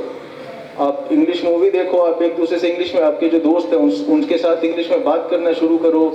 आपका जो भी चीज़ में वीक है ना, अगर आपको ये लगता है कि भाई मैं तो एक्सरसाइज करता ही नहीं हूँ, है ना, मेरा हेल्थ खराब है या मुझे देर से सोता हूँ, जो भी चीज़ें हैं, you will have to improve it. अगर आप इम्प्रूव करोगे यू विल बी सरप्राइज कि कितना तेजी से आप अपने गोल की तरफ आगे बढ़ोगे. This is one thing that I want to put in front of you. और एक मला वाटते की आज सगळीकडे स्मार्टफोन असते. एक वेळी इंटरनेटवर ना एक काइझेन कॉन्सेप्ट आहे, जॅपनीज कॉन्सेप्ट आहे काइझेन, KAIZEN. हे तुम्ही लोक नोट करून घ्या, KAIZEN. जापान जे देश आहे ना ते एवढा पुढे कसा गेला, तो त्यांचे काइझेनच्या कॉन्सेप्ट असते. वो आत्मनिरीक्षण करते रहते हैं खुद का, अपने कंपनी का, अपने गवर्नमेंट ऑफिस का, जहाँ भी वो काम करते हैं, अपने फैमिली का, हर जगह लोग डिस्कस करते हैं कि हमारे पास और क्या स्कोप है खुद को सुधारने का. और वो करते करते काइज़ेन, उसका उस कॉन्सेप्ट को काइज़ेन कहते हैं, वो करते करते आज जापान यहाँ तक पहुँचा है. तो काइज़ेन को अपने दीवार पे चिपका दो और every day you should think कि और मैं कैसे खुद को इम्प्रूव करूँ. आज इकडे माननीय प्राचार्य उपाध्याय साहेब सांगत होते की आम्हाला हा पॉलिटेक्निक इन्स्टिट्यूटला बेस्ट कॉलेज बनवायचं. तर तुम्हाला तुमच्या कॉलेजबद्दल पण काइझेन करावे लागेल की आम्ही कुठल्या कुठल्या गोष्टीमध्ये मागे आहोत, हा ना, त्यामध्ये आम्हाला काय काय सुधारणा करावी लागेल आणि त्याप्रमाणे हे करा आणि नक्की तुम्हाला यश मिळेल, मी तुम्हाला सांगतो. शेवटची मी आता जसं मी सांगितलं, मी इथे जास्त वेळ घेणार नाही. आप सबको आपके फ्यूचर के लिए, आपके ब्राइट फ्यूचर के लिए बेस्ट विशेष. जीवन में कोई भी गोल बहुत बड़ा नहीं होता है, बहुत दूर नहीं होता है. अगर आप खुद पे काम करें और रोज उस पर काम करते जाए, खुद में सुधार लाते जाए, तो मी पुन्हा एक वेळी आजचे कार्यक्रमचे आयोजक आणि विशेषतः माननीय प्राचार्य साहेब त्यांना मी धन्यवाद देतो. आपण मला आमंत्रित केले, हे सगळे जे यंग ब्राईट माइंड्स आहेत त्यांच्यासोबत संवाद साधण्याची संधी दिली. तुमच्या जे गोल आहे, ज्यासाठी आम्ही ओथ घेतलो, त्यासाठी माझ्याकडून तुम्ही तुमचे जे काइझेन मी सांगितले, जे जे तुम्हाला हे करायचे ते करत राहा. माझ्याकडून जिल्हाधिकारी सोलापूर म्हणून आपल्याला जे जे मदत लागेल, आपको मैं एक हाथ नहीं दोनों हाथ से आपको सपोर्ट करूंगा. And I am very sure कि माननीय प्राचार्य साहब, यहाँ जो भी टीचर हैं, जो भी स्टूडेंट हैं, आप सबके सपोर्ट से, आप सबके जॉइंट एफर्ट से 100% आपका गवर्नमेंट पॉलिटेक्निक कॉलेज देश का नहीं विश्व का सबसे अच्छा पॉलिटेक्निक कॉलेज बनेगा. एक वेळी मला इथे आमंत्रित करण्यासाठी, बोलण्याची संधी देण्यासाठी मी आपल्याला धन्यवाद देतो. आपले भविष्यासाठी मी हार्दिक शुभेच्छा देतो आणि मी माझ्या 2 शब्दाला विराम देतो. धन्यवाद. जय हिंद, जय महाराष्ट्र. सरांचं बोलणे थांबावेसे वाटतच नव्हते, परंतु सरांना अजिबात वेळ नाहीये, तरीही त्यांनी आपल्याला इथं वेळ दिलेला आहे आणि त्यांचे अनालिसिस कसं आहे हे आपण सर्वांनी पाहिलं असेल. यानंतर आभार प्रदर्शनाचा कार्यक्रम. आज आपल्या या अमृत कला उत्सव वार्षिक स्नेहसंमेलनासाठी सोलापूर जिल्ह्याचे जिल्हाधिकारी IAS ऑफिसर माननीय कुमार आशीर्वाद सर त्यांच्या बिझी शेड्यूलमधून सुद्धा इथे येऊन त्यांनी आपलं मार्गदर्शन केलं. त्याबद्दल संस्थेच्या प्राचार्यांच्या वतीने सर्व परिवाराच्या वतीने मी सरांचे आभार मानते. यानंतर राष्ट्रगीत होईल आणि त्यानंतर उर्वरित बक्षीस वितरणाचा कार्यक्रम चालू राहील. सर्वांनी राष्ट्रगीतासाठी जागेवर स्तब्ध उभं राहायचे, मोबाईल सायलेंट मोडवर करून ठेवायचे. South down. धन्यवाद.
टीम मेंबर हैं इस पूरी गैदरिंग को ऑर्गेनाइज करने वाले, उसमें जो सबसे महत्वपूर्ण काम था वो ये दोनों जो गेस्ट थे, हमारे कमिश्नर मैडम आई और कलेक्टर साहब आए, उनको यहाँ लाना यहाँ तक और यहाँ से यहाँ इस डायस तक लाना और यहाँ से वापस भेजना टू ही सेटिस्फैक्शन. उसमें वेलकम की जो जवाबदारी थी वो रिकर सर के पास थी, लेकिन वेलकम बाद में होगा. पहले वो आए तो कलेक्टर साहब को लाने के लिए मैं सुबह से परेशान था. एलुमनी मीट हुई सुबह, उसमें नहीं रह पाया. इन सारी चीज़ों को देखते हुए जो मेरा जो स्ट्रांग हैंड था वो साथे सर थे, ये सब कुछ ये फॉलो कर रहे थे. तो ऊपर से ऐसा जरूर लगता है कि प्रिंसिपल सब कर रहा है, लेकिन प्रिंसिपल के नीचे बहुत से लोग उसको करते रहते हैं, तब प्रिंसिपल डिक्लेयर करता है और प्रिंसिपल को स्टेटस मिलता है. So anyway I wanted to share this. Thanks once again Sathe sir. Continue this spirit. Thanks you all.